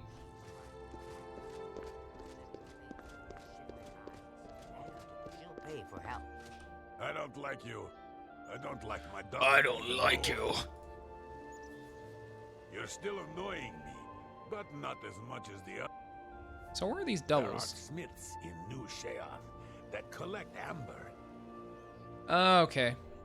So we can build new armor. See you later. Yes, what is what? Oh shit. Watch for This is the double. Know what's funny about having a... Why did I cross the road? The Argonian big head. So they don't seem that Goodbye. different. Good to know. I'd get more It's another work done Horkveer. if it weren't for my layabout double living in town. His eyes are What is wrong with his eyes? He's blinking, but like you can. So like if you close your, I used to think this. If you close your eyes, you can still blink them. Like you can do the motion. This is what he's doing. He's looking at you and blinking with his eyes closed. I hate it. Terrible drain on productivity. Never know who's who. Well, I can tell that you are definitely the other Horkveer because your eyes are closed. A wizard did it. Stupid A layabout wizard did it. mage. Had a theory about each of us. He decided to test the... We're not allowed to take care of it either. There are rules. And I don't want to end up on the hill of suicides. You, on the other hand, What can I do? get rid of that dement. Oh my god. If you get rid of them, So tomorrow... basically, the quest What? here is that there are two groups. Each of them are the same individuals that have been split in two, and each group wants you to kill the other group. I'm just going to not take part. I think that's too much work, but it is interesting. I've heard that. It's best to steer clear of them, though. Oh Go my God. kill something She's so I talking to can herself. count its corpse. 3, 4. I sure don't like my double. 5, 6. She doesn't count right. She doesn't count right, you say?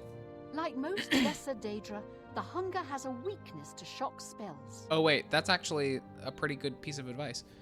Like, dying animals may isolate themselves to maybe prevent whatever disease they have from spreading, but maybe in the same way humans isolate themselves to prevent themselves from contaminating others with their sadness. Yeah, cats are known to do that as well. I don't think... I mean, it might be somewhat sourced from them not wanting to spread whatever disease they have or whatever they think they have, but I'm pretty sure a good portion of it is because they don't want to worry people. 7, 8. Don't like that other Justira. 9. See you. There would be more corpses to count. Oh my god, just steer it. Calm down, See. okay? Just learn to Yes, live with yourself, all right? Like sadness being a parallel to sickness. Interesting thought. Hey, that is actually a pretty interesting thought. Because like sadness and anxiety have physical effects on you. So maybe it's possible that animals are able to know that being sad makes you like more susceptible to like illness or something. I don't know. Have you seen my double, you cute little monkey? Have you? What did you call me? Urul Grow Agamph just called me a cute little monkey. I sure don't like him. No, I don't, you fuzzy little sweetie. Oh my god. Urul, stop. Fellmore must be a terrible place to live. You don't say. Okay, so this is Earl's Take care. opposite. It looks like Earl's waiting or wearing either a robe or a dress of some sort, and he is very, very affectionate. Let's go see what the other Earl is like. He's wearing like full-on armor. Don't bare your teeth at me, you beast. How about you use those fangs on my... Yeah, he's very angry. He's got to go before he eats Before me. he eats you? He's not gonna harm anyone. Bye. It's also interesting that none of the double people have considered they might die if their double dies. Yeah, right? Someone should write a book. There are smiths in New... Sure would be nice to read something about the other Atrabi, like an epitaph. Yeah, they all have like a extreme bloodthirst for the opposite. They're just like, you know what would help me right now? If you fucking killed my other half. Yeah, I'm just gonna leave, honestly. I'm honestly impressed. Oblivion has not crashed once since we've entered the Shivering Isles. So it's possible that the Shivering Isles is more stable than the main game.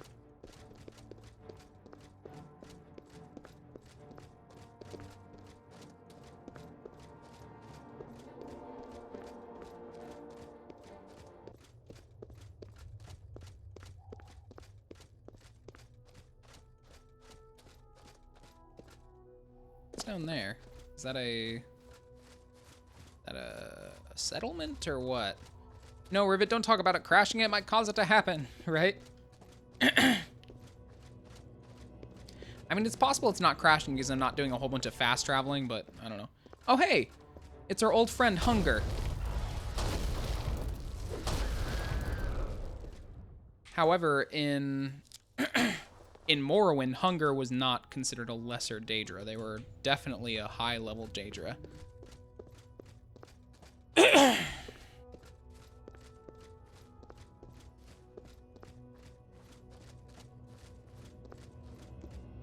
my god. There's so many grotesque monsters in this DLC. I'm digging it.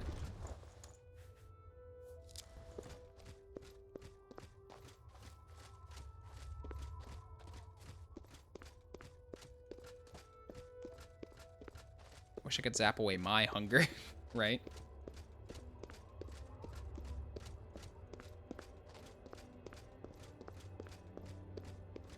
What the fuck? Oh, okay. I was like, what the fuck is that? But I kind of recognized it once I looked at it for a second. Scalon?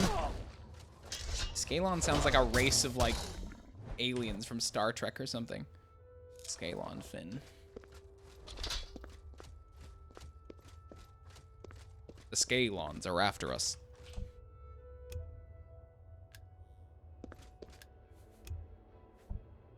It's interesting that Sheogorath's realm operates on the same, like, calendar and time as it does in the real world.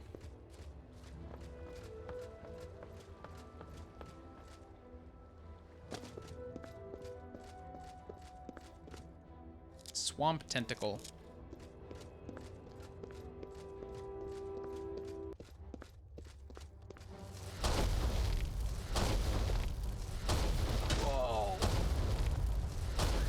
I'm curious, because it really feels like Oblivion reuses tracks from Morrowind. Let's see. Does Oblivion reuse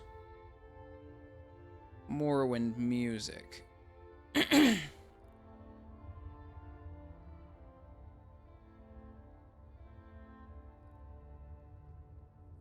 see. Did Soul reuse a piece of music from Morrowind for Skyrim? No. Let's see. Music recycled from Oblivion. No. Is there a reason why it isn't? Skyrim using music from Morrowind. Morrowind music in Oblivion.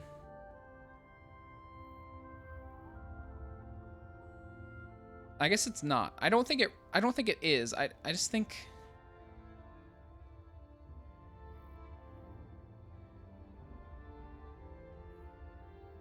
I guess all of the Elder Scrolls music kind of just bleeds together for me, where I'm just like, it's hard for me to perceive which game they're from. The scale-ons are okay. The scale-offs are the horrifying ones. Maybe Oblivion uses musical motifs here to make it sound similar. Yeah, I definitely would believe that. I think a lot of Oblivion's tracks are leitmotifs. Like, you can even think, like, even in the main theme. The main theme is a leitmotif from Morrowind. Morrowind started with Call of Magic, where it was like, bum, bum, bum, bum, bum, bum, bum, bum, bum. Well, that was like, it was a lot softer and more orchestral. And then Oblivion redid that theme with trumpets and like very like big fanfare. It was like,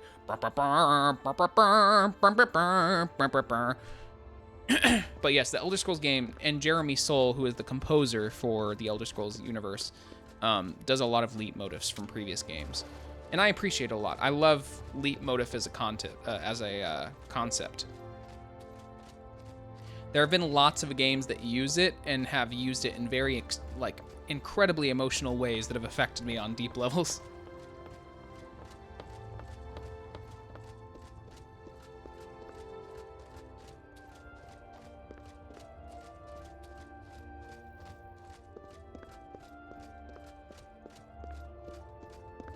Motifs, leitmotif, leitmotif, leitmotif.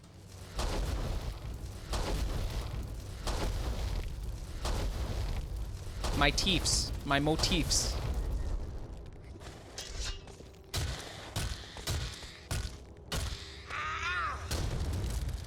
Just me constantly saying saying words wrong. That's how it is with me in the Elder Scrolls universe. Honestly, I have a history. I used to pronounce fatigue as fatigue.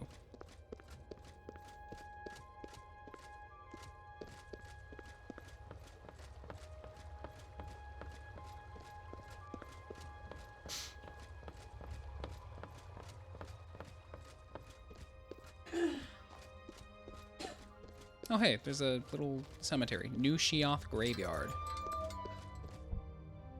Helen the Deaf. She never heard it coming. Holy shit. Vienne Baroness, noble but poor. Lobgro Murgob died. We ate him and buried the bones here. I think the word is original Italian or something is why, because a lot of musical words are. Oh yeah. May your spirit swim forever, mean half-tail. Remember Endari. One day she will rise and take her vengeance. I love these tombstones. Bilvel Teleram was thrown in this hole.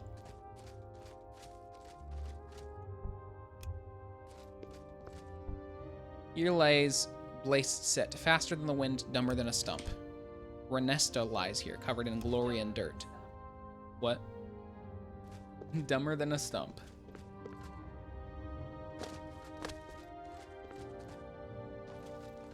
So I think this is the city. Are you gonna find your tombstone? Yeah, that would be interesting, wouldn't it?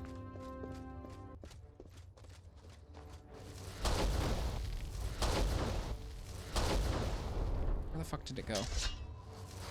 Oh my god.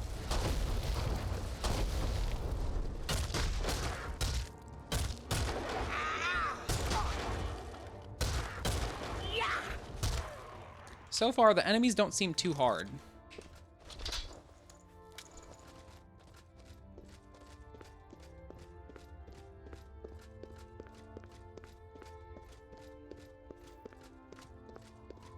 Oh, hey, look, a waterfall.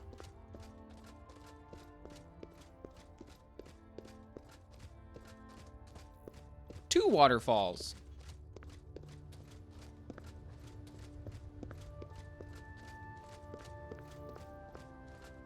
Nice.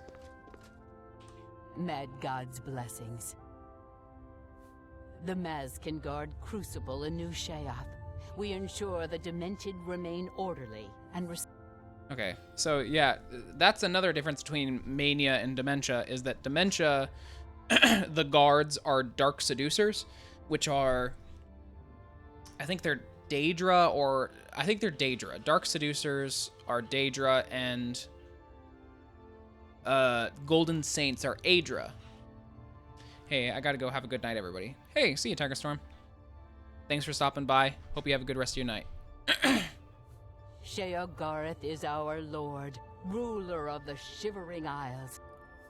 The Shivering Isles are a reflection of our Lord Sheogarth, divided yet perfect. Yet perfect. Walk with our lord. All right. Into the city we go. So we've got a whole city now. We're gonna wait till morning just so we can have some light.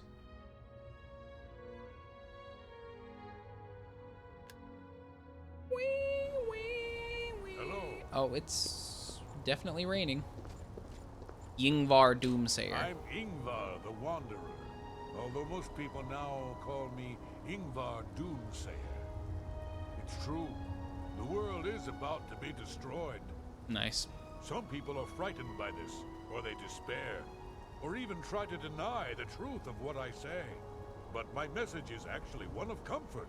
The world is ending, and we can't do anything about it. Once you accept that, you'll be at peace, like me. That's a pretty good vibe. I can dig it. I hear that Umaril is fed up with Brythar's antics. Brythar. Umaril has a big problem with Brythar. I don't know exactly what the problem is, but it's safe to say Umaril is making a huge fuss over. Umaril Amazing. owns a magic shop in town called Umaril's Mysteries. Umaril's Mysteries. Bye. Interesting. Okay. So there's magic shops. Yeah, as you can see, dementia is a very depressing version of the realm. Mad God's blessings. Mad God's blessings. Walk with our lord. This is Hyrus Clytumnus's house. Timnus Clitoris.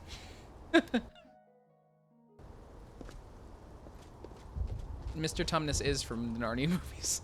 Mr. Tumnus Clitoris. Sickly Burnus's tap house. Oh my god, the frame rate got so... Oh my god. Okay, hold on. I think I need to wait until it's not raining because I think it's rendering the rain outside of the building. Unless it's constantly raining here.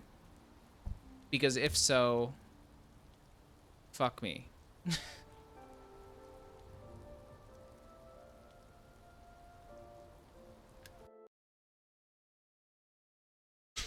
We tried to wait.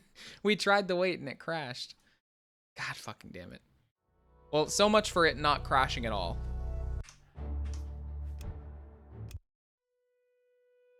I wonder how far back it's gonna set us. I can't remember the last time that I saved. Where are we? Okay, we're still on our way. This is fine, I suppose.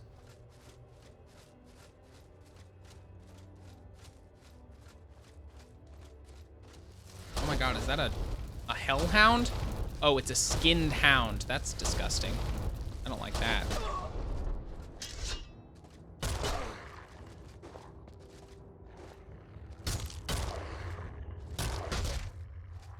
It ain't got no skin on.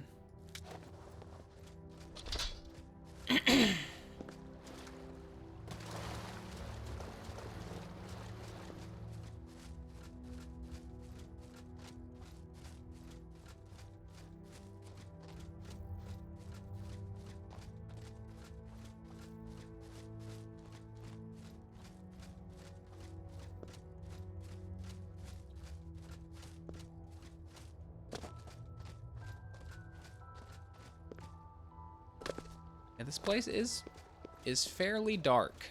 Dark and swampy.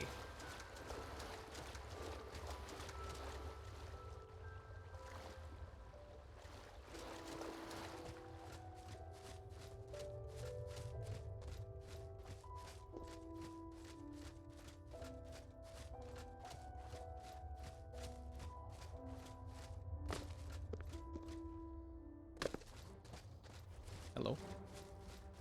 Oh, jeez. Leave me alone. Leave me alone. I'm just minding my own business.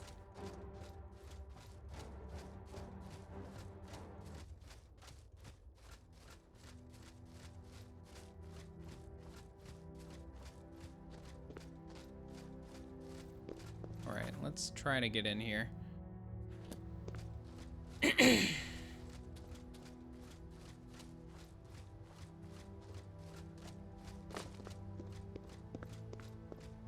Oh God. Gate to the city's up here on yonder hill.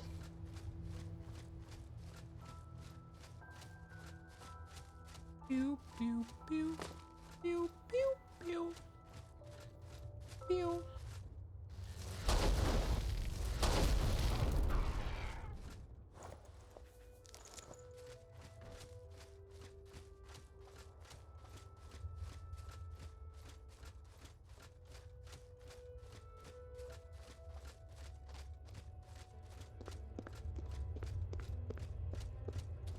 Please, please, please, please let this be the gate. I think I see it over here. The hunger over there. Whoa. Ah! He hungers for my flesh.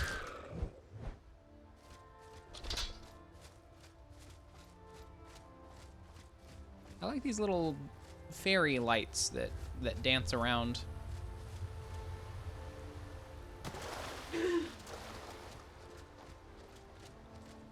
I actually think this might be a... Wait. Bliss? Wait. Crucible and Bliss. Oh. You know what?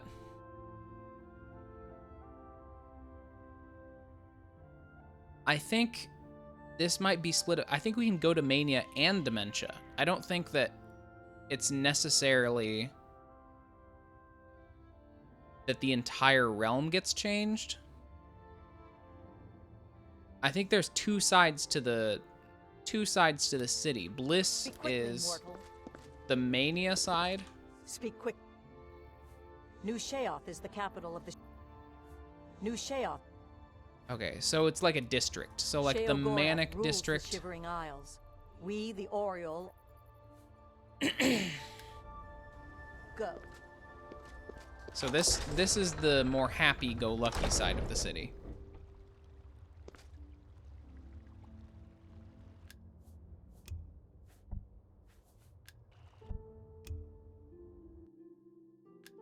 I am going to wait till morning, however.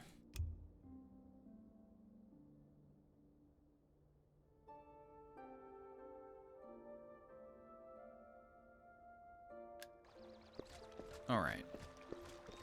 Yeah, this is definitely more happy-go-lucky. Golden Saint, the choosy beggar. Who is you? Yes? Sickly Bernice is convinced she's dying. No wonder no one wants to eat it. I'm leaving. Okay. I've got to find a way out of here.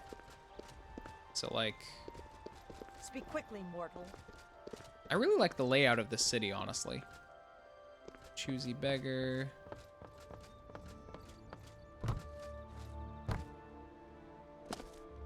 Big Head's house. Didn't we hear something about a Big Head Argonian or something?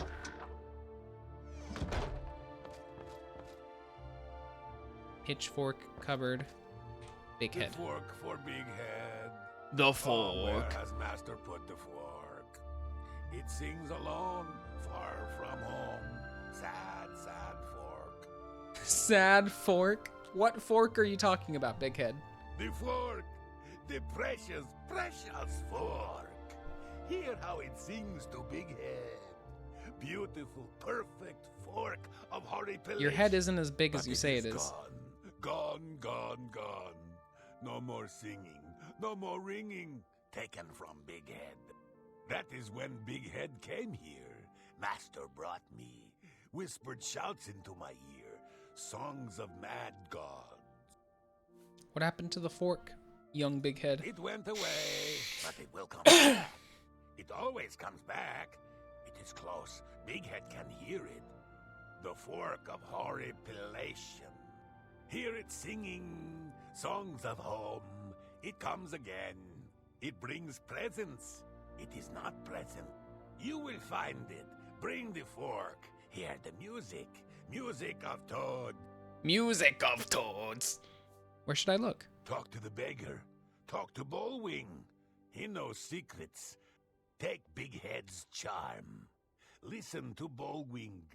His tongue is tied, but his mind is unraveled. Interesting. Okay. Find the fork. Things found? More like things found in the trash. Amazing. Okay, so he Bye. collects pitchforks because... and tiny forks because the forks sing to him, but look at this heresy. He has a spoon. Can't be into forks if you're on the side of spoons.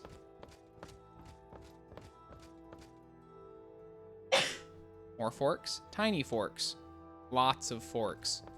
Okay. What? He's got a lot of forks. What can I say? He really likes forks. Who the fuck are you? Amiable Fanreen? Hello. Don't mind me. I'm a little tired. Can't sleep at home, you know. The walls, they aren't safe. The walls. They aren't safe. The walls aren't safe. Don't you know? You don't, do you? Well, it's lucky you met me. Here, you've been walking around as if nothing could happen. What could happen, Amiable? Why don't you just sleep outside? Well, there's an idea. Why didn't I think of that? But where would I sleep?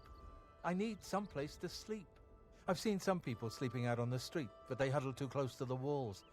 I need someplace safe. There are walls and statues and all sorts of things that can fall on me. Oh. But if you find me a good... That's what he's concerned about, is that the walls and the statues are going to fall on him when he's sleeping. Okay. Sleep outside. Oh, don't tease me. It's serious. I could die. We all could die. Please, help find a safe spot outside to sleep where the walls won't come crashing down. I'll try my best, Amiable. Remember, walk lightly and always look up. Walk lightly and always look up.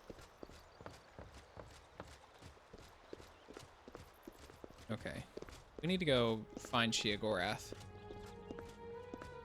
Oh my god, you're just juggling? Bravo. Bravo. Bravo, Have you Theta. caught my act yet? I'm Fatal, the juggler. I'm sure you've Yeah, heard. I just saw you juggling. Oh, who am I kidding? More likely you came to scoff at the worst juggler in the world. You weren't that bad at juggling. If you see a knock...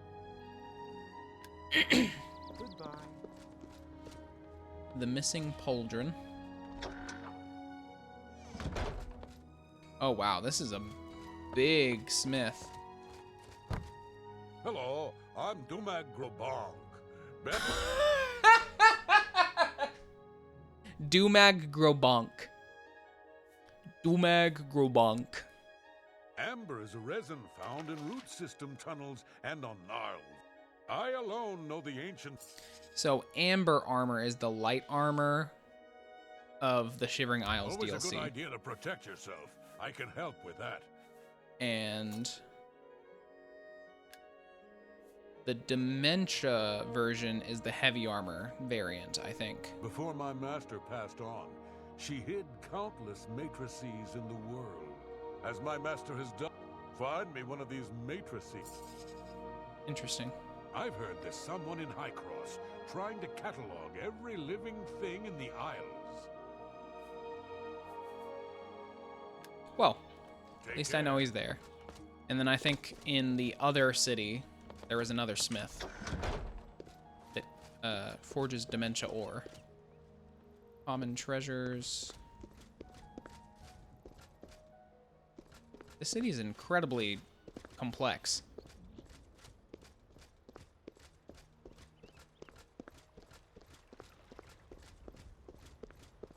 All right, let's try to find our main quest giver here.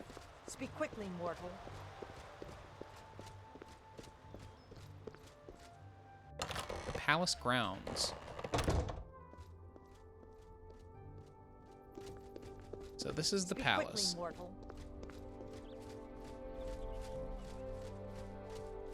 And there's obelisks that are growing in the courtyard. This is the Mania side. That's the Dementia side. You can tell because there's roots, and then there's fucking trees over here, I guess. Yeah, the Dark Seducers are over there. The flames are different. Amazing. Blessings. There he is. There's our boy. How's it going? A new arrival! Shame about my gatekeeper. I'm so happy I could just tear out your intestines and strangle you with them. Amazing. I suppose an introduction is in order. I'm Sheogorath, Prince of Madness! And other things. I'm not talking about them. You've probably figured that out by now. Let's hope so, or we're in real trouble. And out come the intestines, and I skip rope with them. He's so unstable. Perhaps now's not the time. You've made it this far, farther than anyone else. Well done. Take this trinket of mine. Perhaps it will serve you well. Charity of Madness. What do you want? I've been waiting for you. Or someone like you. Or someone other than you for some time. I need a champion, and you've got the job. Time to save the realm, rescue the damsel, slay the beast, or die trying. A change is coming. Everything changes, even Daedric princes, especially Daedric princes. Changes? Daedra are the embodiment of change and permanency. I'm no different, except in the ways that I am. The Grey March is coming. The Grey March. The details aren't important, at least not right now. Eternity is on a rather tight deadline. We'll get back to that later. We'll get back to that later. What now? Now, you run an errand for me. An important one. Of course, anything I tell you to do is important. My realm, my rule. You're going to Zedilian, one of my favorite spots in the Isles. It's a little place I used to take care of unwanted visitors. And some are more unwanted than others. Why Zedilian? The gatekeeper takes care of most of the unwanted, but he's dead. We'll have to remedy that soon as well. Anyway, there are those that have other ways into my realm, and they're on the move. We don't want them here. So, you're going to get Zedilian up and running. Here's a little book to tell you how, and the attenuator A book. of judgment. We got an instruction manual. Of course, you can always get more details from Haskell. He's a detail-oriented type of person, a big help, and a snappy dresser. Now, get going. I love him. He's so good. What's the Grey March? Really, no need to trouble yourself with the details of that now. What is important is getting to Zedilian. Quickly! Before I get bored. Oh, you wouldn't like me when I'm bored. New Sheoth? Ah, New Sheoth. My home away from places that aren't my home. The current location is much better than some of the prior ones, don't you think? Yes? Speaking to me? Well, I'm he. He's me. And others as well. Or they were, weren't they? The Isles. The Isles! A wonderful place. Except when it's horrible. Then it's horribly wonderful. He's so good. A little busy here. I'm trying to decide what to have for dinner. Talk to Haskell if you care. My boy. Go now. So, the whole thing, that Grey March, just for some background, it's not going to be too big of a deal, but he was he was kind of alluding to the fact that Daedric princes change. And that's really important because the Grey March is a thing where Sheogorath is technically not two different Daedric princes, but he's a Daedric prince with two different forms. One of them is a chaos form, that what you were seeing right now, that's Sheogorath. He's the chaos, the mad god. And then there is a alter ego to him that is the Daedric Prince of Order. And it's like this every so often, every long time or so, his alter ego manifests itself and they battle, and whoever wins gets control over Sheogorath's realm. So that's the whole thing. We're gonna be fighting his alter ego, I guess.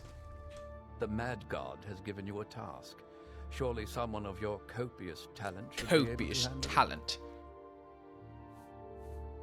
He is the Prince of Madness. The Shivering Isles is what Sheogorath wills it to be. Amazing. Zedillion. Yes, quite an amazing place, really. Wonderful for relieving one's tension as you watch those troublesome adventurers suffer. No offense. I'd say your next move is to head... I wonder what the nature of Haskell is. Is he a human or is he like a Daedra? Yes? Ah, silly me. The book has no pictures. Can't really expect you to read that now, can I? To reactivate Zedillion for my lord's pleasure, you'll need to find 3 focus crystals and return them to their resting place. Each crystal has a matching receptacle called a judgment nexus. Even you can't miss them. Without the crystals in place, the resonator of judgment, Zedillion's power source, cannot be restored. Okay, so we have to do a thingamajig. I'd suggest you make haste and get to Zedillion. My lord Sheogorath does not like those who lollygag. Or maybe he does? Bah, just get going. You have the attenuator, a manual, and a map. Place one foot in front of the other. You know how it goes. Okay, onward. Onward!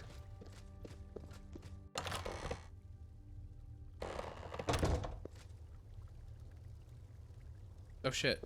Who the fuck are these guys? Greetings. Anya Herrick, What do you Kithlin, and Hi. Seal. What do you want? Who are you? I am Kithlin, steward of Lady. I hear that Umaril is fed up with Brythar's aunt.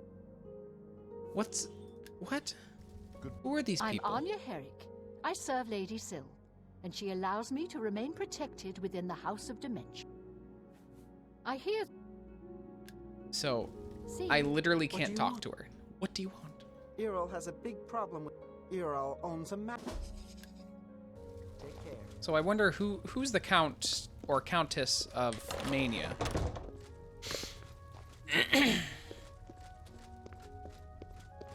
House of Mania. Welcome to the House of Mania. There's no one, apparently. Halcyon Conservatory.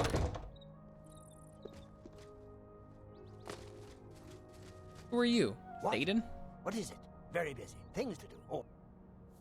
Gatekeeper's gone. For good. Are you the Lord of Mania? Bye. Welcome to the Halcyon... Gundalar? Goodbye. Kind of wish there were more dialogue option. Oh, it's the Duke. He's the Duke of Mania.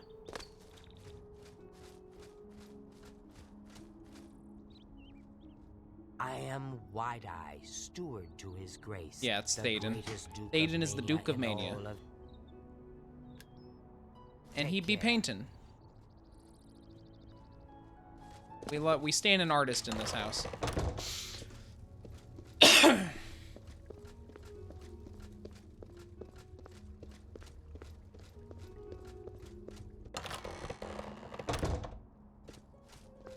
All right, well, I guess on we go.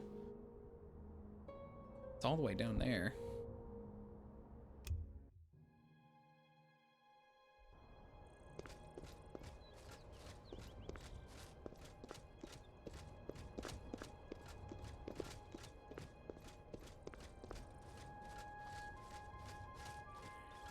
So I'm guessing this side is Mania. I wonder if there's going to be different creatures. Looks like there's some creatures fighting. Oh my god. Are they invisible? No, they're not. What the fuck are these things? Oh my god. Zealot.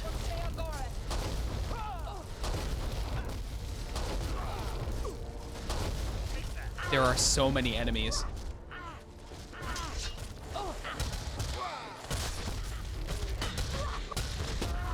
Boink. Zealot missionaries, flesh Atronach. I guess I forgot that there were flesh Atronachs in this game. Wow, they killed a whole Dark Seducer.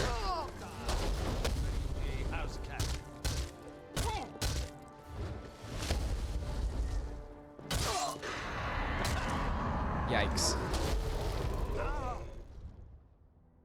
Ooh, boy. Okay. Dark War Axe. Dark Seducer Shield. I kind of just want to look and see what that axe looks like. Bone Shard. Zealot's Hood. Strong Potion of Fire Shield. Dwarven Short Sword. Strong Potion of Strength. Just kind of want to take a look at this axe. Pretty cool looking. I could use it as a bottle opener. However, I'd rather get like a bigger version of it, and then I wouldn't mind enchanting that.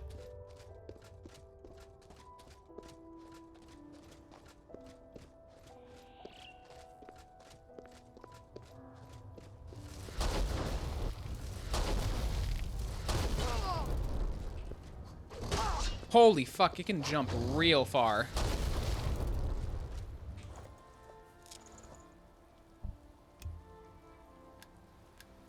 Gonna drop a save just in case it puts us back way too far.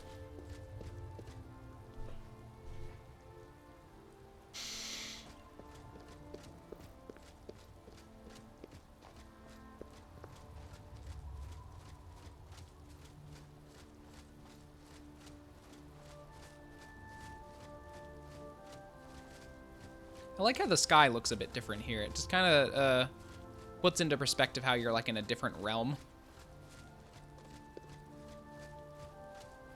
What the fuck is that? That's a big old statue.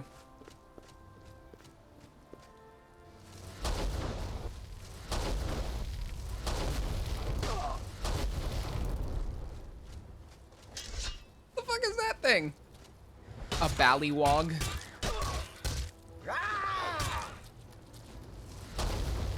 Ballywog. They remind me of like a Witcher creature.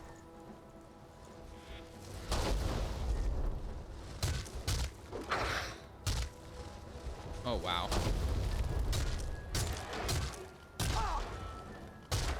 This thing's big.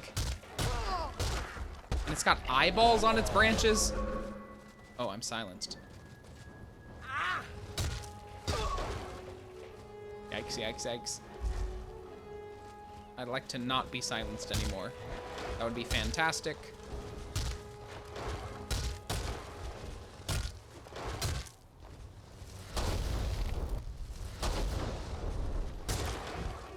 Oh boy.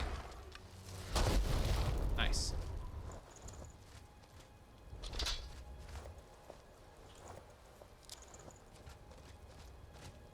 So what's this? Cursed Stormhammer boots? Could sell those for a pretty good amount. Ring of Aegis, Brand Soul Gem, Gold Pearl. I guess I forgot that I can soul trap some of these creatures. I wonder how well they'll fill up my soul gems.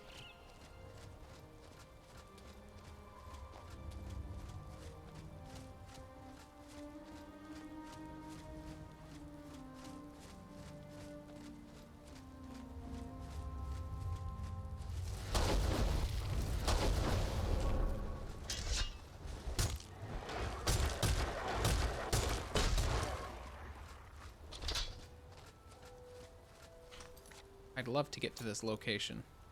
We're almost there.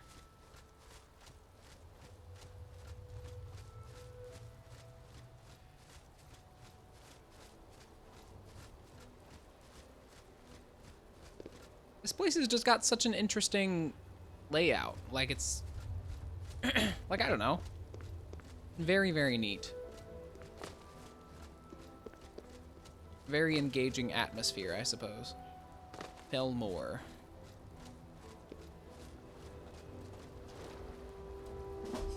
Perhaps you could help us. But why should I trust you? You might be, you know, one of them. One of Our who? situation is desperate. She controls our minds, but talk to my Kishashi. If she will trust you, I will trust you. Okay, who's Hishashi? Sindenway? Kishashi's house. I mean, I guess it's nighttime, so probably want to wait till they're available, you know?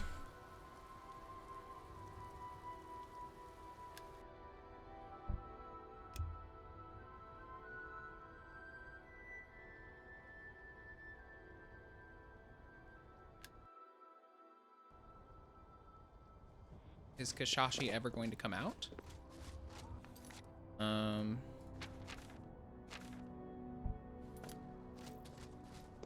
Yellow. Maybe I should just pick her lock. Why not? It's not like there's any guards that are going to arrest me.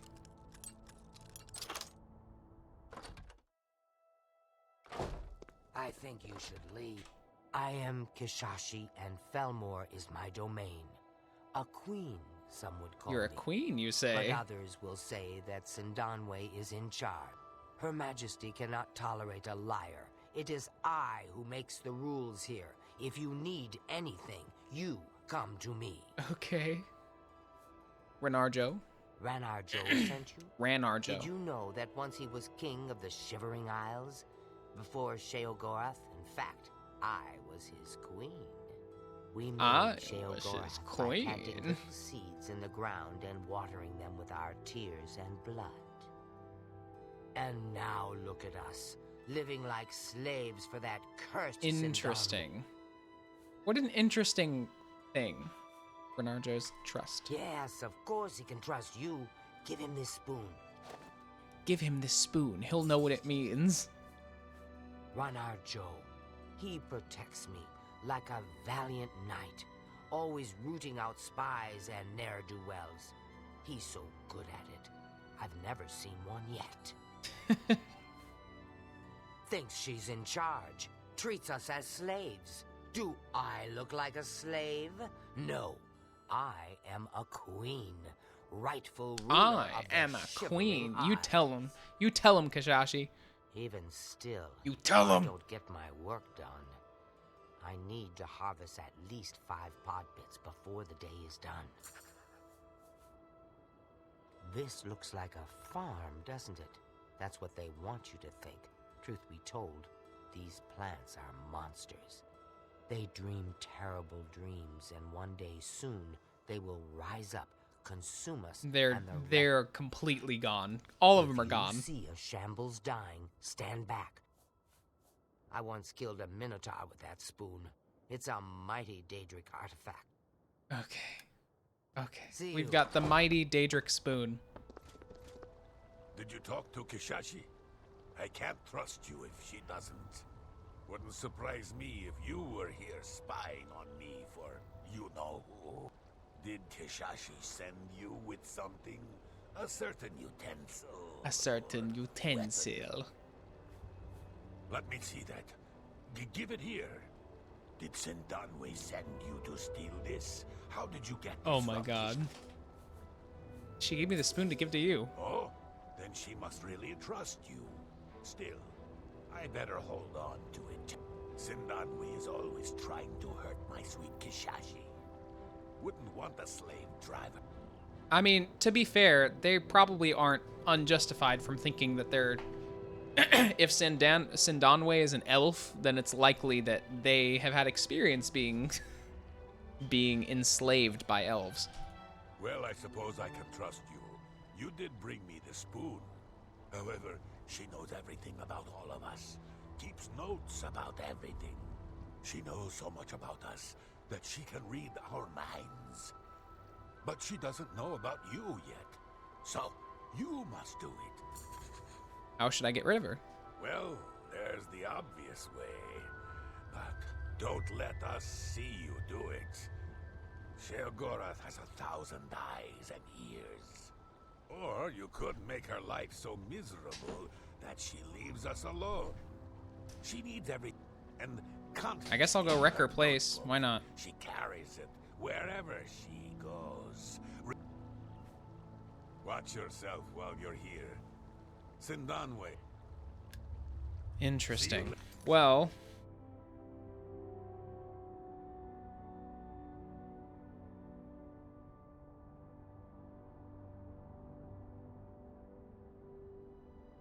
so I need to wreck Sindanwe's house and steal her notebook. Easy peasy. Just gonna break in.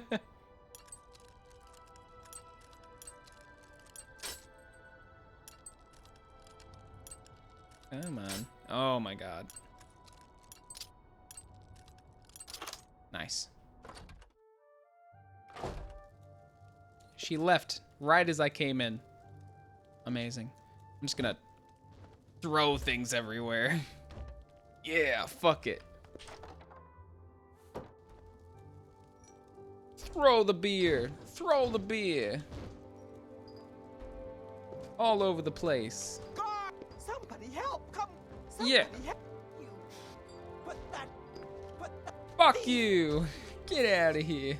I put Sindanwe's house in disarray. Guards! Guards! I'm being robbed! You're not being robbed, I'm just throwing your shit. You won't... Hey, that's mine! Stop! Put that back! Hey, that's mine! Can't you see I'm busy? How do you know about that? I'm listening. I'm gonna make her love me. That will get you something. How do you know? Oh, never mind. I can't make her love me. Goodbye. So, like, how do I take her notebook then? Does she, like, store it somewhere, or is it in her pocket? It's probably in her pocket, now that I'm thinking of it.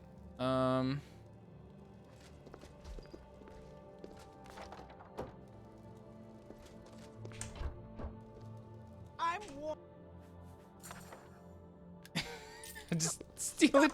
I just steal it straight from her. She don't even care. She didn't do nothing. Have you come? Here. That should. Thank you for your help. Here, take these. Ring of mind shielding. Excellent. Let me see that. Aha! It's right here, written in her own hand. She is planning to. I'll hold on to this. You don't want to get caught by the authorities with it, do you? What authorities? I literally broke into someone's house, pickpocketed her in front of her eyes, and I have not been apprehended. This book might be a.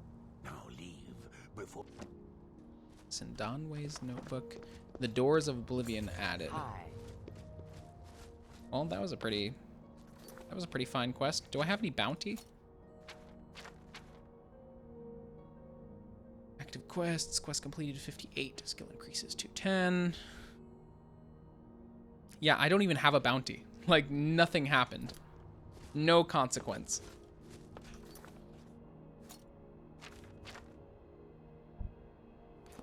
Alright, let's continue on with our main quest here.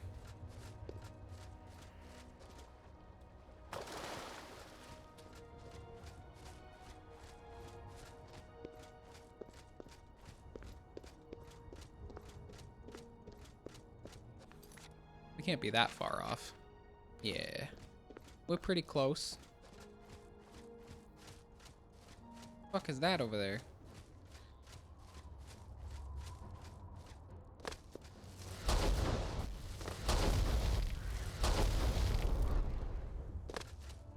Creepy crawlies. This looks like a weird shrine of some sort. Oh god.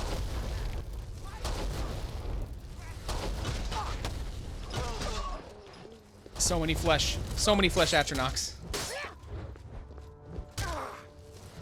Okay, actually, I'm gonna run because holy fuck. They are wrecking me.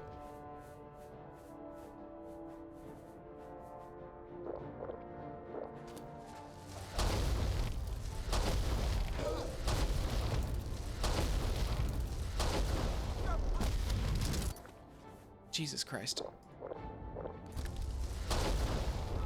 Nice.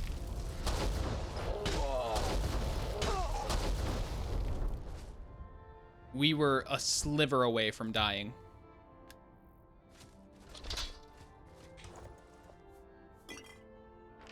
Searing Grasp.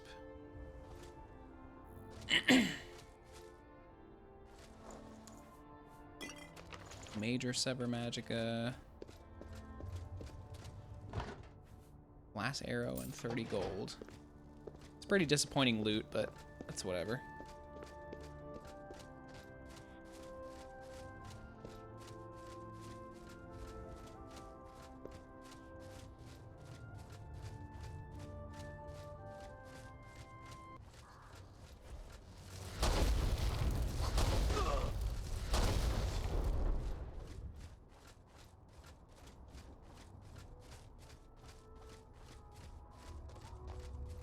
We almost there? Nice. Zedilian.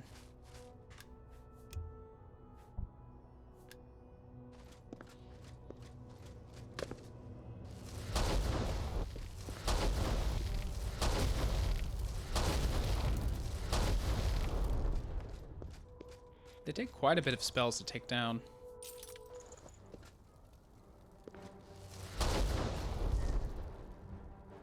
I'm just gonna walk in. Don't even mind me.